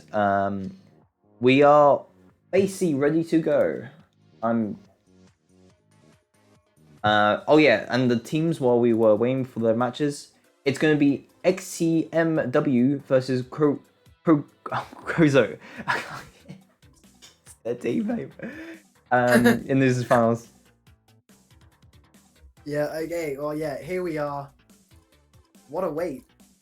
And let's just see what's going to be happening then. So, Inkblot Art Academy for round 1. Let's see how this is going to go. So, Krokaz 2, as we've seen, pretty dominant when it comes to games, but xcmw is seeded first to win, so I believe they are. Let me quickly check. Yeah, they are. So, yeah, so right now we're seeing Seed 1 versus Seed 2, so, you know, Oh yeah, definitely, yeah. A battle for the ages in losers finals for some reason. Yeah, with I guess how today's results have gone to this, and whoever wins this will go to the grand finals against Ozone, which should be a interesting fight as well, as we saw in that previous round before we went on a break. That was crazy. It was a 5-game, and it was so close between each of the teams. Yeah, no, it was so incredibly close. And if we're going to go by what's happened, so Ozone has beat both Krozak and xcmw, both 3-2. So this is literally teams as even as possible. Literally, yes. It really just depends. I really want to go back and actually look at the stages. Like, I wish I could see which teams won which round and stuff. Oh, I know, it actually shows me. Okay, so xcmw, from the games that we've seen. Oh, it might be just numbers put in though. Yeah, no. You can actually see if you go to chat rooms, you can actually see who won game 1, then game 2, then game 3. Oh, but then sometimes I'm just throwing it in there. It's not if I know the order. Yeah. Oh, my bad. You know, okay, well then, let's see how this goes then. I feel like this is, like most games, this can really just go either way, but like this is one of the much more equal games that we're going to be seeing. Definitely. And we are going into Inkblot Art Academy on Splat Zones, a very interesting map which we have seen before in previous tournaments. The zones in the middle, but not just in the middle. There's also the block tower in the middle, where players can either use as a shield or go on top of it and just paint around it. It's definitely an interesting obstacle, especially for this map, with also the addition of the 2 platforms on the side with the tree, with the higher platforms as well, if you go further into the team spawns.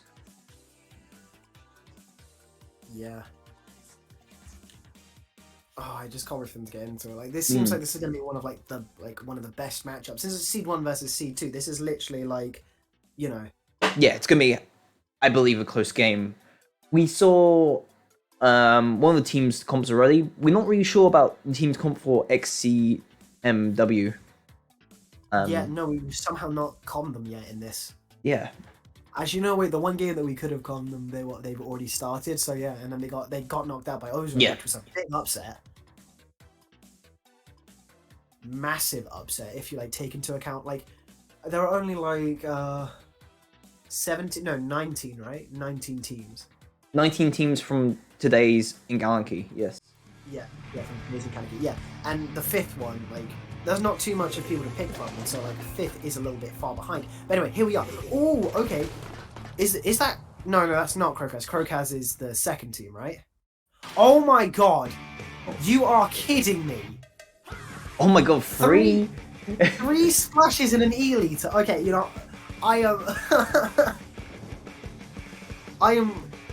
Oh, my commentary bias is about to go out of the window. Let's go. Come on. Yes. 2 of the splashes go down. Come on, Krokaz. Come on, Krokaz. No, I've got to stay completely unbiased because I am doing commentary right now. Here we are. So Krokaz. Yeah, 3 splashes and an E-liter. If it works, if it works. But I guess we will see at the end of this.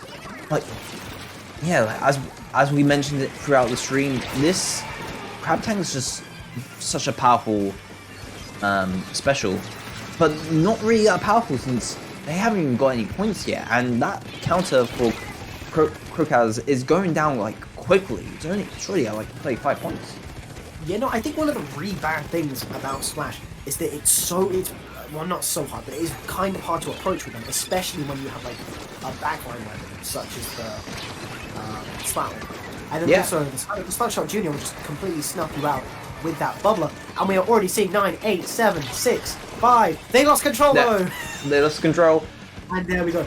Okay, now all xcmw has to do is keep control of the map, which is probably going to be very easy, specifically because of their weapon choice. Yes, they need to be aggressive here. Go on the platform with the crab tanks, and then push right away. Even this Elite has been a bit aggressive for being a backline weapon. Yeah. Oh, there we go. The bomb catching one of the Splash-O-Matics out, and now we're hopefully going to be seeing. Well, not hopefully. You know what I mean. Krokaz coming back through, but that bubbler. Okay.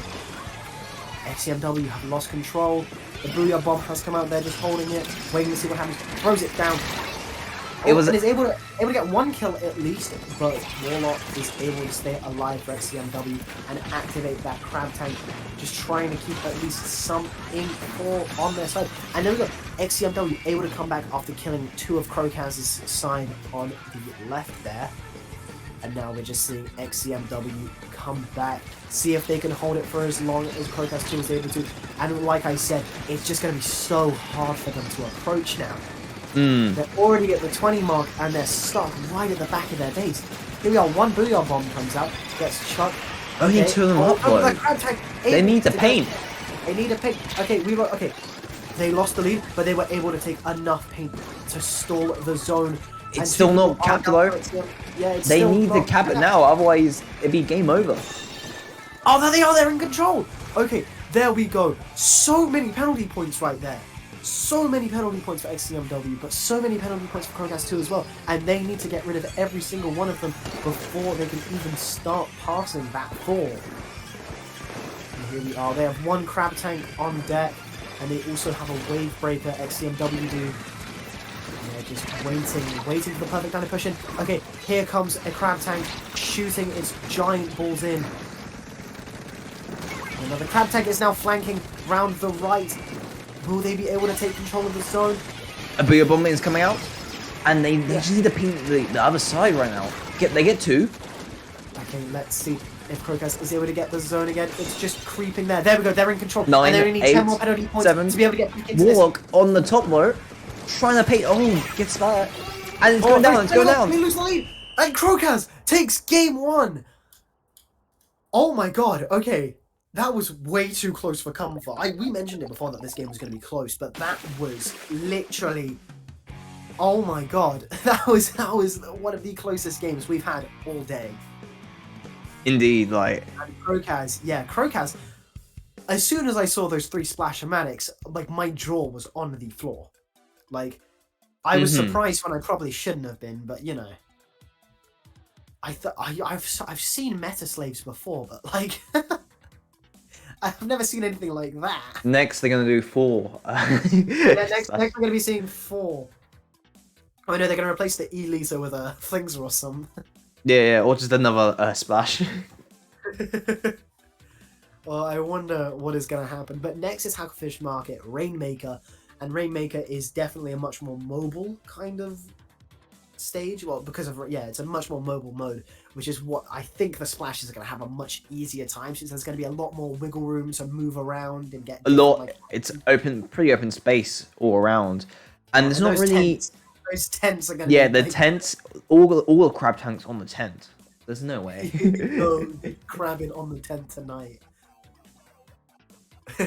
Oh my god. Oh, I wonder how Krokaz are going to, like, combat this, amazing lineup of weapons we are seeing from xcmw. I've never seen such weapon diversity in a Splatoon team before. They are avoiding using Crab Tank, which honestly I'm surprised with. Sure, they're using Booyah Bomb, but not even like one splash, or like at least a weapon with Crab Tank. That's unheard of in like this current meta. Yeah, unheard of in this meta. But I honestly do believe machine is a really good counterplay to Splash. Let's say a Splash player is in a crab tank form. You can use the sloshing machine to literally arc your shots over the crab tank and try get splats on the crab tank. Sure, they can go into a ball, but usually they are just walking and shooting most of the time. So it's honestly, well, it's not the most like, oh yeah, you should go up against a crab tank. It's opportunity always open if you are in a good position to do. Yeah.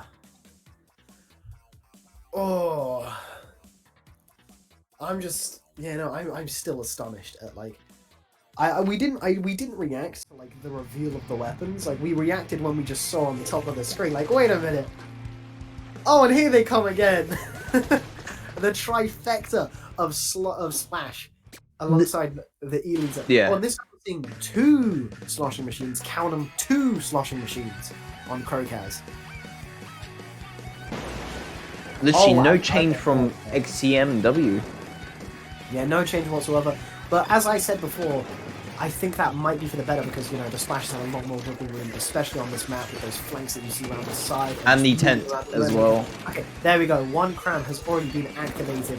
Sorry, for xcmw. And then Croak has already activated the bubbler, but hasn't really amounted to much. And there we go. 2 more crabs have been popped along with that along with that wave breaker. Okay, but there we go. That's 1. Ooh, Social Machine able to get 1 pick. Oh my god, the E-liter just getting a massive pick up there. Getting that Splatling off of the tent. And now xcmw retreating a little bit, waiting to be able to push in, maybe waiting for a couple more crab tanks or something like that to come out. The booyah bomb has been thrown in, and 1 Splash is trying their best to push in and get into that back line. But it's really unable to work. There we go, the wave break has been put down along with the bubbler protecting that tent, and the Rainmaker has been lost as 2 people are now down for xcmw. And now Krokaz have the chance to get the Rainmaker and push in. Maybe just move a little bit further, and there we go. Krokaz have gained the lead, if only by 4 points. A booyah bomb coming out from Krokaz. Getting 2? Oh my god, 2 kills. And there we go. 3. 1 Splash is... Whoa! Wipe out! Wipe there out. we go. And now we have... Oh my god, no way, they're just gonna run and do it. They're just gonna run and do it. Wow. There is so little space between that first checkpoint and The second, yeah. Yeah. Oh my god. Sometimes you just need a wipeout like that, and you just get the match point. No way are we gonna see a sweep this quickly. We're gonna see the first 3-0, and it's gonna be against the first seed. Literally. Oh, and now once again we're seeing Eeltail tower control. Yeah. Let's see. Oh, okay. Yeah, no, honestly, after seeing how much 3 splashes probably would have worked out more on Rainmaker, I don't see how it's gonna do much better on tower control then. I feel like I think, as you mentioned earlier in the stream, you can use the crab tank on the tower more just so you can get a couple more pushes. Sure, it might not be as effective as a big bubbler, which I'm assuming Krokaz will go with, especially with IPS with the Special Junior on tower. But I think it possibly work. But I feel like they're going a bit too deep with meta right now. They need to try to maybe do 2 splashes and then 1 other weapon. Yeah, no, I feel like they're playing way too much to the meta right now. I feel like this is either a statement or this is genuinely what they think is going to help them win.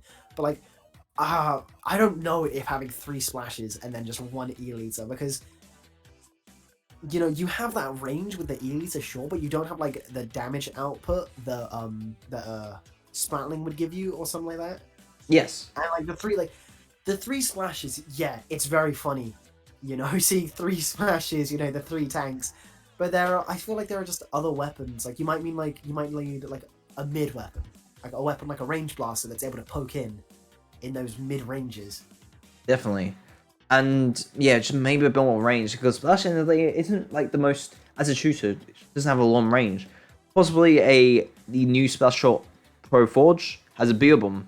That could be pretty handy, I feel, especially on the E-tail alley. And going back to Krokaz comp, they are doing something similar, but not 3 sloshing machines. They only have 2, which works. As mentioned, also I think it's a good counterplay against Splash, which is working for their benefit right now. Yeah, no, yeah, I didn't really think of it as a good counterplay, but now that you mentioned it, yeah, it is probably a very good counterplay because they do have Booyah Bomb, right? They have Booyah Bomb. They Yeah. they have Arcing Shot, so possibly getting some splats from the Crab Tank. But they also have Fizzy Bomb, which can also damage the Crab Tank quite a bit if thrown out the Crab Tank a lot, as we actually saw in the Hagglefish round. Yeah, so if Sloshing Machine wasn't good already, it is also the perfect counter to one of the best weapons in the game. Yeah, so maybe we are going to be seeing the triple Sloshing Machine come out from Krokaz. Maybe that would be such BM. Just like, okay, you have 3 weapons, now we have 3. Yeah. Well, guess we will find out, because we're gonna go into round 3 of the set. You know, I am just praying that we see a different weapon choice. Oh wait, what? Yeah, okay, yeah, no, that was xcmw. Look at that, 2 splashes and No okay, backline, yeah, a Sloshing Machine and Splash Shot, Custom Splash Shot Junior. You know, they definitely have changed up their weapon choice. I think that's why we were waiting so long to get into this game compared to the others, just because they were reconfiguring their weapons, just seeing which choices would come out. The XCMW take the first 2 people to go down as well, and the Krokaz already put a bubbler on top of the tower. 3 people are down, but there's 1 Crab Tank sitting on top of that bridge there, firing shots in, but Krokaz is still pushing that tower forward, not letting up whatsoever. Chishia trying to just, stay around that right bit there. Oh, but they get taken down. And there we go. Now checkpoint 2. Popping both the bubbler and another Booyah Bomb. Krokaz, throw it in. And now they are past checkpoint 2, just going more and more in. But Krokaz have taken 2 people are down on their team now, and a Booyah Bomb has been sent their way. And now it's XCMW on the forefront, trying their best to push in. Yeah. And yeah, they just backed out, which I think was the good thing to do. But right now, XCWM have a lot of map control right now, so they need to. Krokaz needs to try to get some paint up here. Yeah, no, they definitely need to get some more paint control. The XCMW have started their push in, trying to get past that first checkpoint. Now here, Chishuya once again, just trying to get past that bubbler, and that bubbler has gone down. And one of the 2 Crab Tanks that could be out was now out firing in. And they also have a Booyah Bomb on deck whenever they want it. They also throw out the Wave Breaker, and a Wave Breaker from Krokaz as well. Oh, and they go down, and Krokaz only has 1 person alive on the stage right now. And the Crab Tank on the tower, as we discussed before, is able to take the lead. And now can XCMW get on the board with a win? Oh no, 2 people on their side go down, as we see Zir just waited. Is that Zers? Yeah, Zers waited with that Booyah Bomb, and they're the only person left, and they were just taken down. And now Krokaz are back on the push once again, as we see them taking that map control. Look at how much is down there. Yes, and with 2 Booyah Bombs ready as well, 1 already launched, they can definitely make the push back here. But as we can see, they just throwing Fizzy Bombs right now, trying to get Warlock off. But Warlock using the Crab Tank, but with the counterplay with the Booyah Bomb, backs out a bit. Oh, that's a wipeout. Oh, wipeout, and that might be it. All they have to do is get a little bit further. Yeah, gone through the 3rd checkpoint. They just need to hit the. Yep. Look at the Booyah Bomb goes down, and there we go. Krokaz to Electric Boogaloo gets in to Grand Finals with a 3-0. That is absolutely mental. The first 3-0 we see is not only against the first seed, it is in losers finals. Like, yeah, what a weird bracket results from today's Ink Anarchy. Yeah, no, every result that we've seen has either been 3-1 or 3-2. And now we're here with the first 3-0. And wow, Krokaz 2 just absolutely blitzing through these games. Like, like XCMW, like that first game, okay, yeah. That first game was so incredibly close. But Hagglefish Market, Rainmaker, what happened there? It really felt like XCMW had like way more advantage at the start of the set, but kind of just didn't really get anything else after the first round. Yeah, as soon as Krokaz was able to get past like the difficulty of going up against 3 crab tanks, I felt like they just, absolutely blitzed through. And that, those different weapon picks on Iltil Alley, that I feel like that did help them a bit because they were able to get the lead at some point, able to get down pretty far. It was just, Krokaz 2, so much synergy, just able to get in and then get past into the win. And there we go. Indeed. Oh my god, and now we are in grand finals with Krokaz 2 Electric Boogaloo, as we have just seen, against Ozone. The rematch. The rematch indeed. Yeah, let's see what is going to be happening this time. Oh, so it was so close last time. Like we definitely 100% could see a bracket reset. We could go into true finals. Like, indeed. Like, this isn't like, they went out 3-0 in winners finals and just managed to get back into grands. They went out 3-2. They got reversed 3-0'd. Like, all they needed to do is win that one more game and they would have won. Like, it wasn't really that back and forth until those final 3 games. So Krokaz 2 can definitely come back here. Like, it is so feasible. Definitely. But it is going to be difficult for Krokaz 2 because they did lose in winners finals. So they have to win 2 sets while Ozone only has to win 1. Mm-hmm. And yeah, going back to like when they fought like originally back in winners finals, it was a Game 5 game. So I think we're going to see a great grand finals for today's Ink Anarchy. I don't think it's going to be clean sweep, personally.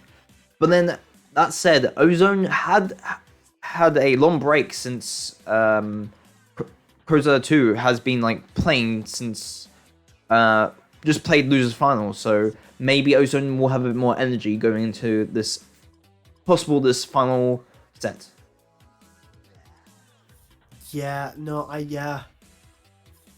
but the momentum is completely on Krokaz 2's side now, though, because they have just 3-0'd the number 1 seed. Oh yeah, They are going into this game. Like, unless Ozone was like, you can't even play ranked at the moment unless Ozone was scrimming. Like, they don't. Or just playing turf war. Bro, they've been playing turf war. They've been playing for their Splatfest team. Yeah. Shouts. What's everyone's Splatfest team, by the way? Drop your Splatfest team in chat, and if you're not Team Sour, then I'm disowning you. What? You mean spicy? No, Sour. Team Sour. Team Sour's gonna win. Team Sour's. We're gonna come back. Like, nobody picked Team Sour. We're the underdogs in this. Okay. That's huge copium. No. Yo. Team Spicy's gonna win, but for a fact, Team Sweet are gonna lose. We have a common enemy. We can shake hands on screwing over Team Sweet. Yeah. If you're Team Sweet in chat, no offense, but I've only gone against Team Sweet. Like, I've only gone against Team Sweet when playing Splatfest. Like, there are so many of you. We have to root for your downfall. Mm-hmm. Anyways, the game's about to start. We're going to go into Makamot Rainmaker. Here we are with Makamot Rainmaker. I think believe we saw Makamot earlier with Zones. Yeah, we did see Makamot Zones earlier, but Rainmaker's a completely different story. Definitely. So Zones and Rainmaker are like some of the farthest apart when it comes to diversity. Definitely. Splat Zones, you have to just get to the object in the middle and paint it. Meanwhile, Rainmaker, you have to go through the left or right, very closed areas to get to the podium. Either for the second checkpoint or the first checkpoint. Or the last checkpoint, I mean. Yeah, no, and here we are. Krokaz 2 and then Ozone coming back. Ozone using a little bit of different... Yeah, no, we didn't really see a normal splatter shot from them. We saw the tense attack, usually.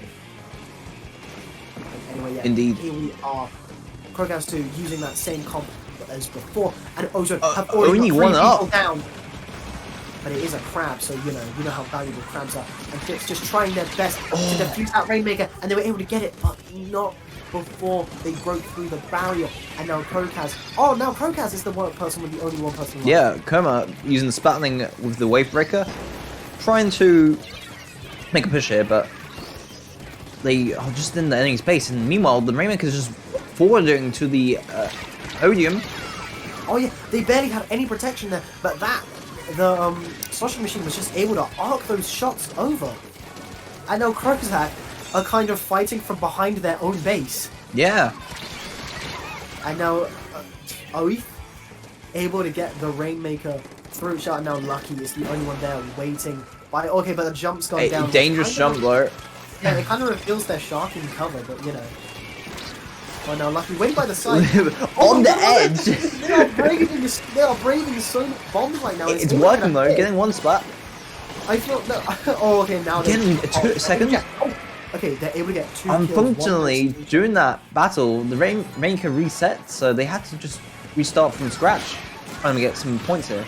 You know, and Fitz the only person left once again with that crab tank. Oh, and now the tactical gets popped out then, and Fitz now has those buffs.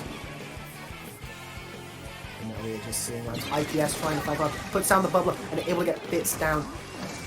And now Ozone once again just trying to push in through that top bit there, but they were definitely scouted by Krokaz. And now Krokaz 2 once again getting that range. Oh my god! The What Trizuka. The Trizuka, yeah. Koma on the left here, trying to get the stats. Lucky noticing the inkjet. Yeah. And now Ozone charging in, once again getting the crab tank out, and they're able to take the lead, but they lose the Rainmaker soon after. And the crab tank firing shots over, and is able to arc a beautiful exploding shot round that piece of cover and getting a kill. Very nice from Fitz there, but the Booyah Bomb being shoved straight up at that jumper. And Fitz once again is the only man alive, this time without a tank. And they are sharking in that little bit of ink there, trying to get ready and get the flank. And they do. Fitz able to get around, get the Rainmaker, and they are shooting that Rainmaker for their dear life, trying to pop it so they can get the flank, but no, not enough time as Koma is able to get the kill. And then gets another kill on Rainbow. And now, once again, only one person is alive for Ozone. Krokaz is so good at bringing the members of Ozone down, but they just can't push in time.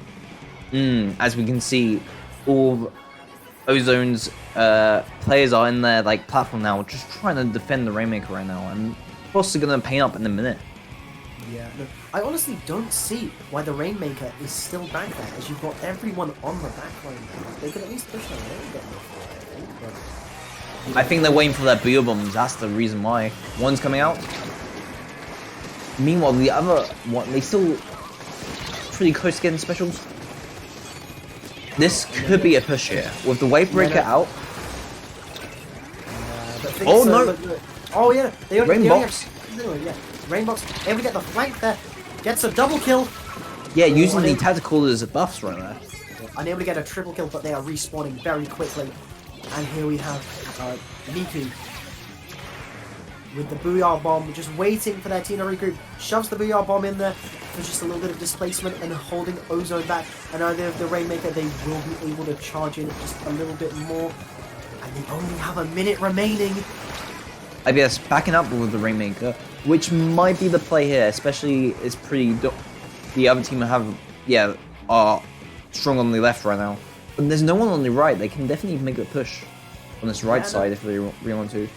Yeah, but just as you're saying that, Lucky is scouting out that left side and trying to get... Oh, and the Wavebreaker catching a few people from Ozone.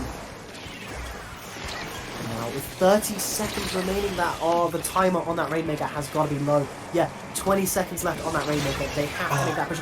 Oh, and they do go down with a trade. And now Ozone really have to get this Rainmaker. They really just have to. Yeah, Ozone haven't had a lot of turf control for any time recently. They can, Krokaz can definitely make a push it. Oh no! Oh, the push almost started, but no, they doubled back. They were gonna go around the left, but they instead just thought, okay, well, I'm gonna go around the right instead because there are a couple of people there. But they grouped up so much that was just such an easy target for the Inkjet and the rest of Ozone. That Ozone was just able to hang on to that lead despite being pushed back for the majority of that game. What is Indeed. that gear? Yo, Lucky, what are you wearing? Yo, they got their chest plate and nothing else on. I believe that is the Power Armor Mark Yeah, 1. that's the Power Armor Mark 1 that you get with the green ink. Yeah, green from the spray. original game. And you Yeah. gotta love how, like, bulky the mech is. Yeah, no, I just wasn't expecting that. With, like, that pose as well. Yeah, no, I just see the big metal, like, chest plate, like, a big metal armor, and then nothing on the legs and nothing on the head. But anyway, let's not take away from that game there.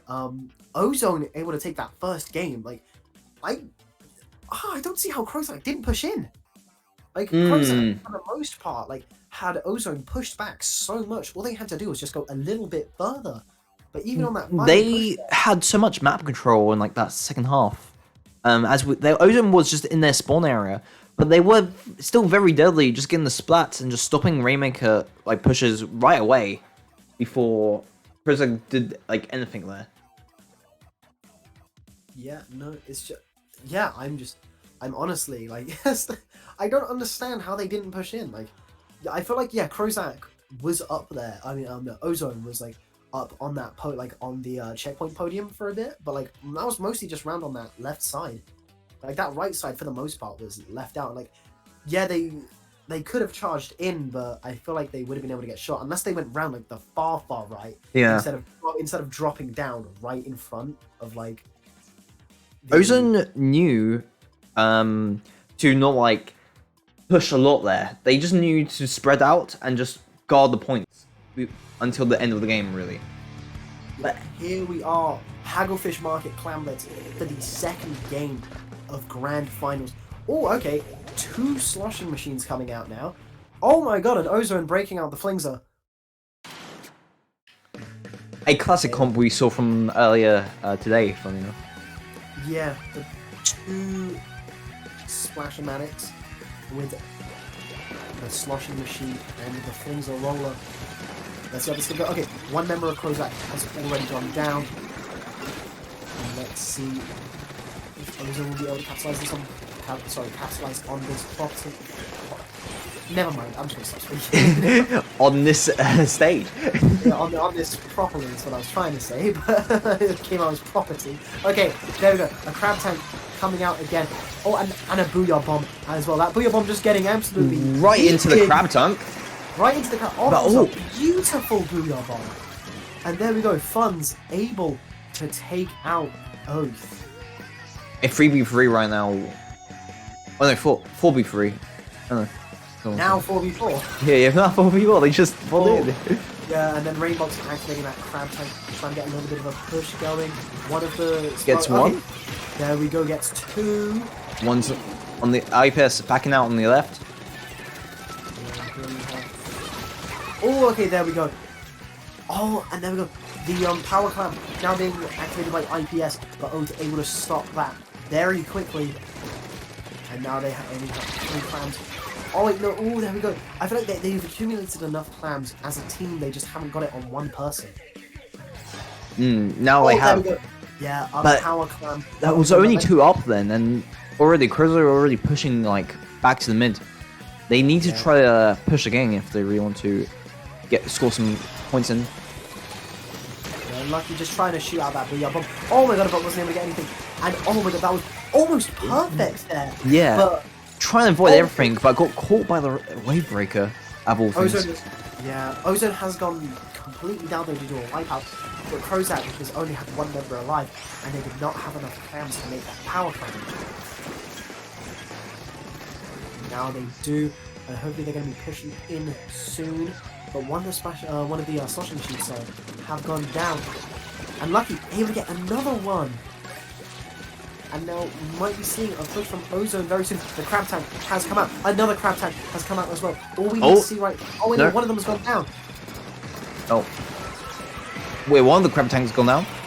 Yeah, one of the crab tanks has gone down, and the other has just, not ended. Ended. It was a push, but now they just don't have those specials. They can't really push one's game. They still have the missiles on deck, though, so which will just be an incredible displacement. And the missiles do go up.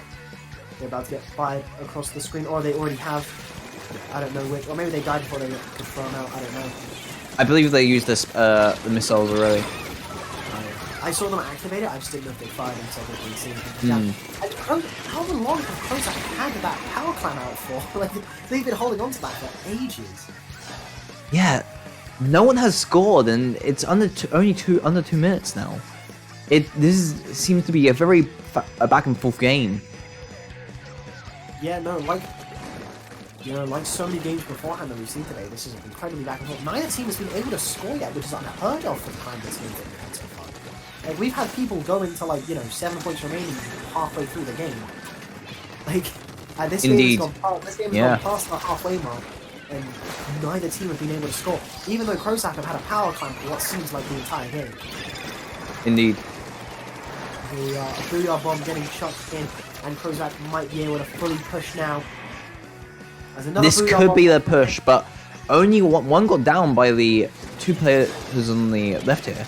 Yeah, I believe that was like the Clamblitz hold as well. And now they've got 2 people were down, and now Ozone have the chance to push in again, but they still just don't have a power clam. They have 3 people holding so many clams, but none of them just have a power clam. And here we have the crab pushing in, firing in all cylinders. Will they finally be able to score some points as there is a power clam on the go? But no, 2 people go down for Ozone, and Rainbox is just chilling in their background. And he's unable to get a kill as Funs is able to get them down with that sloshing machine. And we are with 30 seconds left of the game and 0 points have been made. Are we gonna see a draw? Like, can you draw? So how the rules work for this, it goes to overtime for another 5 minutes. For another 5 minutes? Yeah, literally. Okay. We are...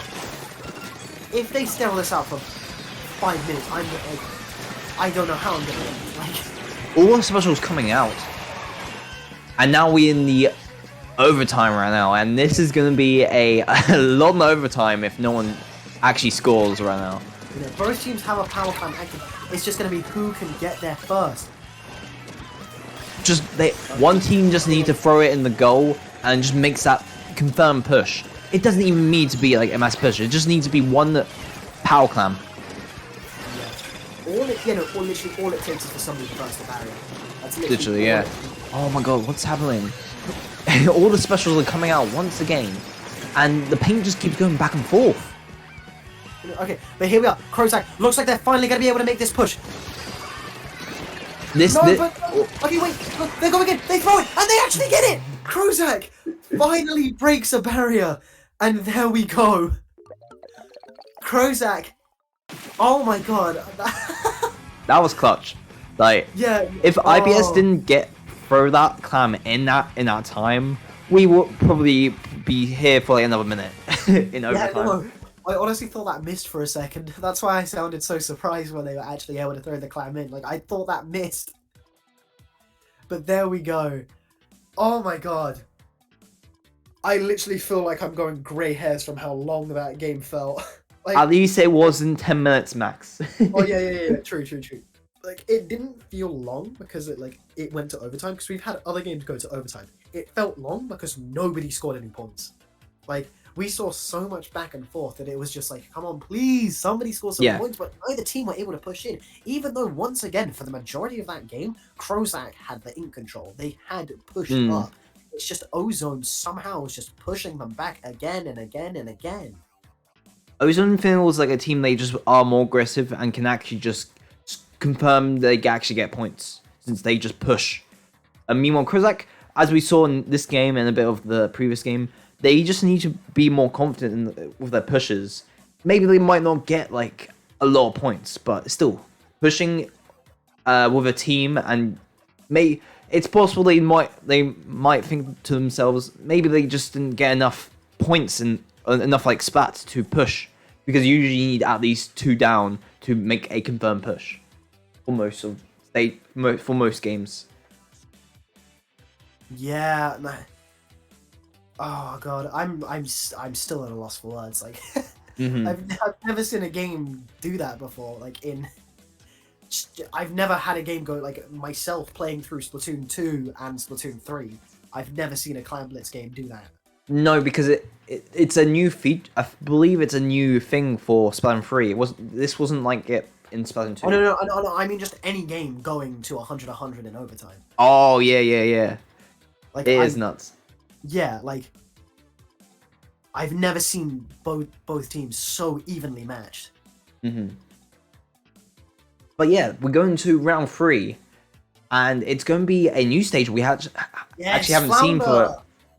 And I'm glad we are seeing this. It's going to be Flounder Heights, Splat Zones, which is a pretty unique zones map for this game, since it's focuses on 2 zones, but the 2 zones are not like next to each other. They're on the 2 towers in the middle. Yeah, oh, I just love me so Dapple Doolies. Where'd they come from? The Dapple Doolies coming out from Fitz. Yeah. Wow. Pretty good. You can place some beacons in the middle. It's especially pretty hard to get into the middle. Beacons. Oh, that is so smart. Let's see what is happening now. Okay. So Ozone and Krokaz have both taken over their respective zones, and now they are just trying their best to push in. This is literally the only map where I think Big Swig is viable, because like you could just, you know, ZR once and take the zone. Yes. Anyway, Ozone able to take control of the zones first. Oh, gets 2 splats on the stealth jump. Yeah, nice one there from Lucky. And there we go. El Crab Tank has already come out. Oh, okay, and Krokaz was able to take the zones there for a split second and put them in some penalty points, but it was not very much. +1. Yeah, yo, +1 penalty points for Krokaz. They literally have to get 101 points to win. Like, that is unfair. They literally have to get 101. Yeah. But Ozone here, painting a lot and just trying to get Krokaz. Oh, but they got punished for it though. They pushed too far in. And now they're just trying to come back from losing a couple members. Yeah, Coleman getting a few splats here, and back into the middle. They need to try to paint the other side though, as we can see. No, sorry, yeah, you carry on. Sorry. Yeah, no, I'm trying to figure out the spectating on this. I actually haven't spectated in this one yet.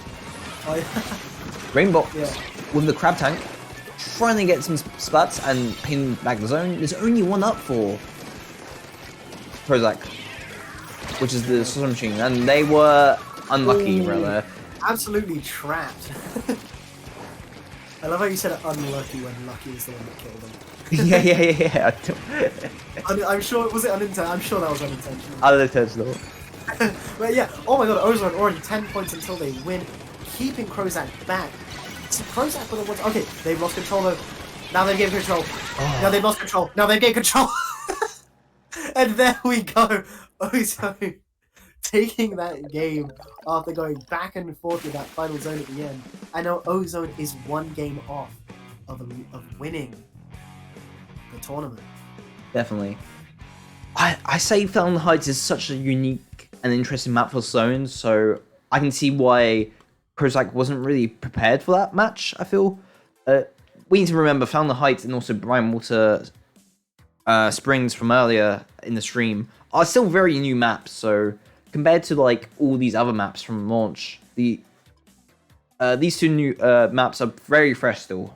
Only been out for a month and haven't really been used in any of the UK-based tournaments yet. Yeah, I love seeing Flounder though. Like, Splatoon 1, my beloved. Yes, I love that stage as well. It's really good.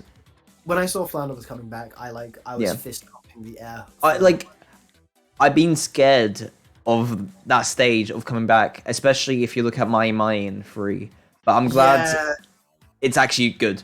It's actually a good map. Yeah. Go Mahi Mahi. Oh, what did they do? How did they massacre my boy? I'm not sure. I don't know anymore. Okay, anyway, back to the grand finals at hand. Yeah, grand finals is definitely the place to get sidetracked and talk about other things. Definitely. But anyway, grand Etel Alley on tower control game. We've been seeing the stage and mode a lot today. But yeah, like I think from both teams we're gonna see I don't think the same comp, but a very similar comp. Maybe some of the kit variations as well, such as IPS with the Special Junior with Big Bubbler. Yeah, no, I wonder what is going to be happening. Yeah, IPS with that Splattershot Junior, like you said. And then I think we're going to be seeing the exact same... Yep, yeah. the Flings are... Yeah, there we are. The Flings are coming out for Ozone. And now Ozone only has one game until they win this tournament. And I wonder how this is going to happen. Yeah, right there. You can see at the back Finn is going, I am going to build my missiles, leading the team to basically be a... oh my god. Okay. I was going to say, like, leading to a 3 people, but they've already got 2 people down, and the big bubble has already gone up, and that big bubble has basically rendered useless and has already gone down, and 3 members were already taken down. A good run from IPS, especially knowing they were the last one out, but they need to try to get the, like, back out at our game, a bit more control. Look, it was a booyah bomb in their base, and they just all hurdled in on the platform on the right. You know, they're so far back, you'd think they're spawning in again. Yeah. Oh, just literally on their, like, roof here, and the only way to get on here is by going in the spawn and out again. Yeah, so Oath go completely around, activating their crab tank. Let's see what they're going to be able to do from their backline. The defense it kind of is loose because now IPS and some other players are just on the tower and pushing it. Big Roller probably coming out. There we go, with the wave breaker on the bridge, and a booyah bomb as well. Krokaz taking all the stops out now, just trying to catch up. But Cobra goes down, and now we're just going to be able to see what happens here. Oh, actually, okay. Oh, that's technically a wipe. Down now. Oh yeah, technically a wipe, as you just said. And now they're past checkpoint 2. Let's see, will Krokaz be able to take the lead? Another big bubble out. This could be the... oh, yeah, they're in the lead. And they can definitely get through the checkpoints. They just need a few more points for them to... KO. Yeah, just a few more points to go. They have no more checkpoints to go past, but they have lost the tower. As both players are now a member down. I feel like maybe the Flinzer is not the best pick. Oh, but as I say that, Ozone is now coming back, chucking that booyah bomb in as Krokaz has members retreating and getting back to spawn. And let's see if Ozone can go in and try to get past. Okay, but 2 people go down for either side now. Crab tank from Rainbox. Come out, yeah. Yep. Rainbox. Trying to aim for the funds on the left here. Yeah, just shoving those explosive shots down. But again, the booyah bomb also comes out along with the bubbler on Krokaz's side. And let's see if they can stay on that. That's a wipeout. Oh, that is a wipeout, yeah. And Krokaz taking the tower back. Yeah, baited them in to at least give them a try, but now they can paint up to even get more specials to push even further, possibly. You know? Yeah, let's see what Krokaz is able to do off of this push. Rainbox going all retreating back though off that failed trying to push through that bridge there.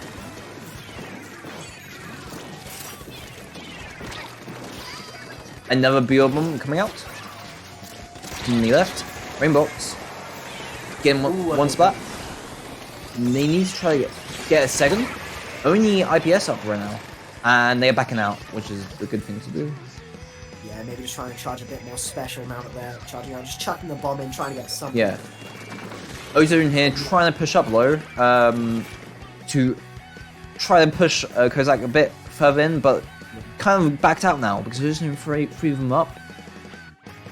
Yeah, there's no point standing on the tower when it's going back to the mid because like it doesn't really speed it up or anything. So it's good that they were just trying to push up and get more in control, but it didn't really lead to anything because Krokaz was just able to, you know, snuff it out and getting the counter push as we can see here, or at least about to. But the crab tank is coming out. Let's see if it leads to anything. Will it be able to get a kill? Yeah, no. No, okay, well, it doesn't feel anything confident like in any for Ozone right now.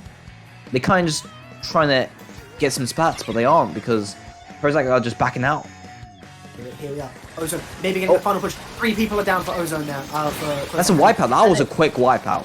Okay, and now the ball is entirely in their court. They just need to make sure that Krokaz don't push up enough to be able to get the kills, any kills on the tower. There we go. They're getting past the checkpoint. Oh, but the Flinzer roller goes down, and 2 people are down for Ozone. They just need a little bit more. Funds cutting it short here. Gets 1 spot, gets a second, gets a third. Absolute pandemonium right now from Funds. Literally, that changed the whole game from a push from Ozone, and there's only 8 seconds left. You know, literally. With a beer Ozone bomb to like go to the tower, and that's it. That is it. And now we are going to go into Game 5 of Grand Finals. This could be a bracket reset, or Ozone are going to win. This game has literally been back and forth, with one game going to Ozone, one game to Krokaz, one game to Ozone, one game to Krokaz, and now we're going to be seeing what happens in this Game 5. And this game, oh my god. As like we just, like, from winners finals, that's a Game 5, and now Grand Finals is going to be a Game 5. That's crazy. Like, oh my god. And it went from Ozone reverse 3-0 in Krokaz to Ozone admittedly looking like the stronger team for the most part, and then Krokaz having to be the ones to catch up. And now we're just waiting for Scorched Gorge Rainmaker. I wonder how that's going to go. Definitely going to be interesting for this one.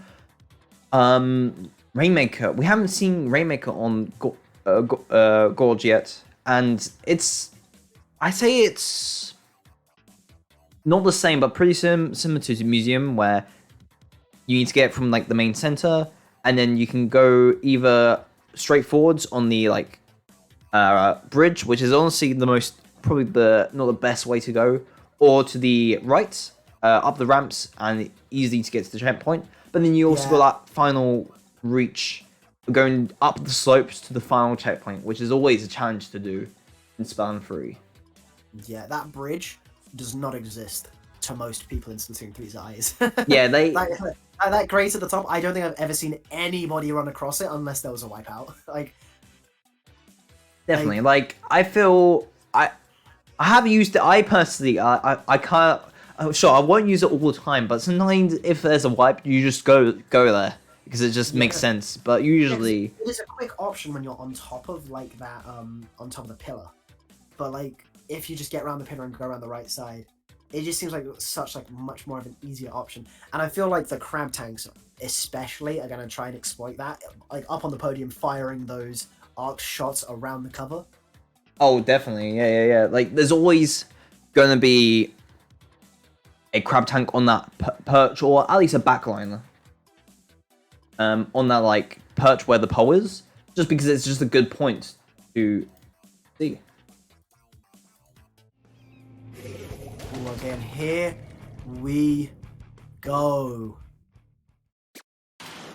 Oh my god, I've actually got goosebumps. Look at this. IPS with the Splattershot Junior still. Krokaz not changing up their team at all. And I think Ozone are going back to their original team layout. And the crab has already been activated as Fitz tries to get some early splat so they can get that Rainmaker there as soon as possible. There we go, he gets one. Rainbox picking up the Rainmaker. That is 2 people down for Krokaz as well. This could be the push already for Ozone to the first checkpoint. Oh, Rainbox able to get a snipe with the Rainmaker, and there are 2 people down again. Oh my god, 3 people are down right now for Krokaz. IPS just on this platform here, try and throw bombs. The players have just respawned in and just got the Rainmaker right away, but they really picked it up. Just getting a few more points in. You know, they keep trying to just push in and run in, but it's not doing anything for them because Krokaz keep coming back and just getting those kills. But then the crab able to get a pick, and it's still looking so much like Ozone's game. They are still in their super shot. They're just trying to get that Rainmaker. They've got the Rainmaker again and instantly died, but that was just to keep it there because it looked like and Rainbox backing out because they're the only one. But they still got spotted by the sister machine. But they caught up Miku chasing them down. Not even letting them have a chance to escape. And now Krokaz are the ones to try their best and push, but Ozone able to get a nice little pick there. And that leaves Krokaz with only 2 people left. But now people are going to start jumping in. But here comes the crab. And let's see what's going to happen. We have Coma. Yeah, Coma trying their best to flank around, but unable to get anything substantial off of it as Lucky snuffs that down. And now, look at how much... Okay, the ink control is going back and forth, but look at how much blue is inside of Krokaz's base. And they just keep on pushing Krokaz right now. But nice teamwork of destroying the beer bomb right there. Yeah, no, very nice. Coma running like 3 main slot chunks of run up. I feel, oh my god, they heard that bomb. Okay, but I feel like it looked like they had object shredder there with how fast they got deleted, but that was teamwork, like you said. And so many people are going down right now. Ozone with 2 people down, and Krokaz with 1 down. But the jump is going in, and a jump instantly getting punished as Ozone now getting the map control and has the Rainmaker. Let's see what happens. That was that bomb. That dodge. Yeah, to the That was wall. a very yeah. And Rainbox just keeping a hold of the Rainmaker, waiting for some hits before they try their best and pushing. There we go. One hit has happened. Oh, Only Fitz up right now. yeah, President can definitely make the push here, but yeah, Fitz we have just Sharking. lurking. Yeah, sharking down there. And now what I think they're doing is they're just waiting for that Rainmaker to get picked up, and then as soon as that happens, Yep. bam, here they go, acting out, getting the crab. And gets the Rainmaker. Yeah, a perfect play, all according to plan, as they stick down there, sharking, waiting for that crab. Have you ever had a shark crab? That doesn't really Shark sound crab. Like... that doesn't sound like the I think best. there's a shark crab like name species out there. I might be wrong. Oh, hey, I think we found the first ever instance of a shark crab in Yeah. TF2. Oh, but 3 people going down for Ozone, and Fitz, Krokaz.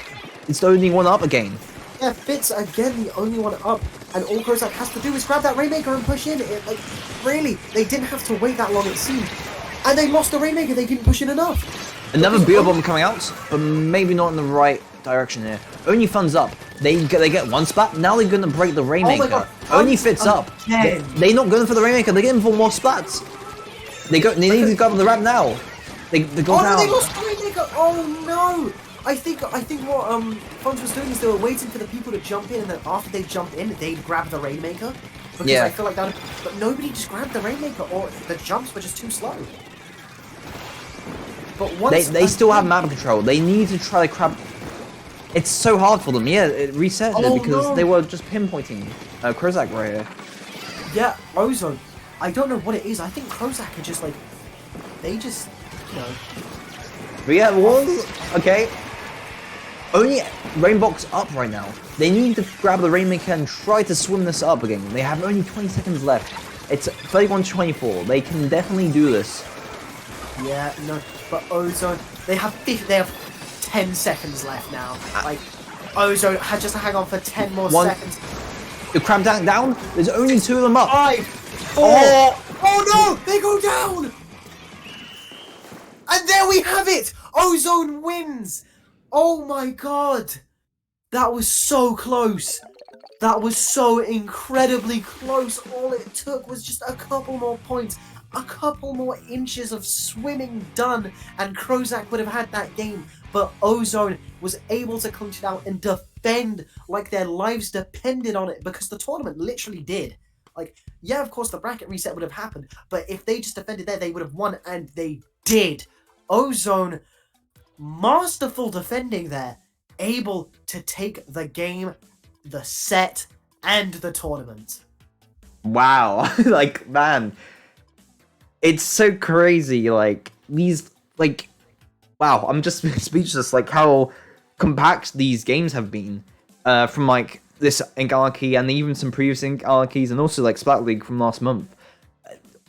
There's been so many tight games, like, all around, since Splatoon 3 launched.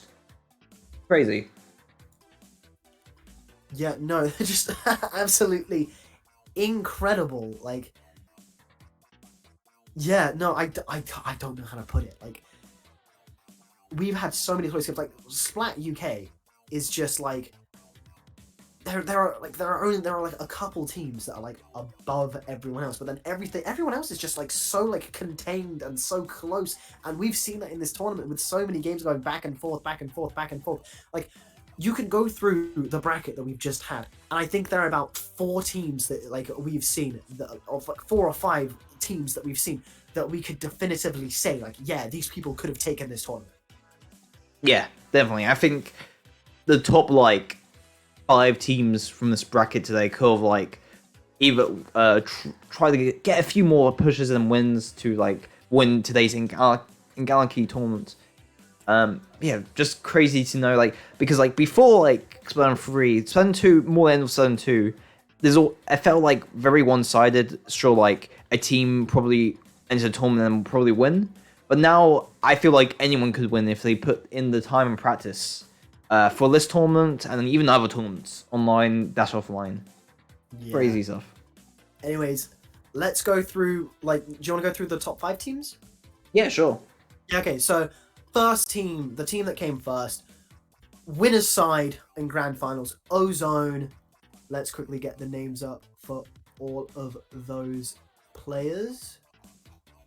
Ozone, so here we have Lucky F, Oath, Rainbox, and Fitz. All of them completely amazing. Congratulations, you guys definitely deserve this tournament with how incredible you played today.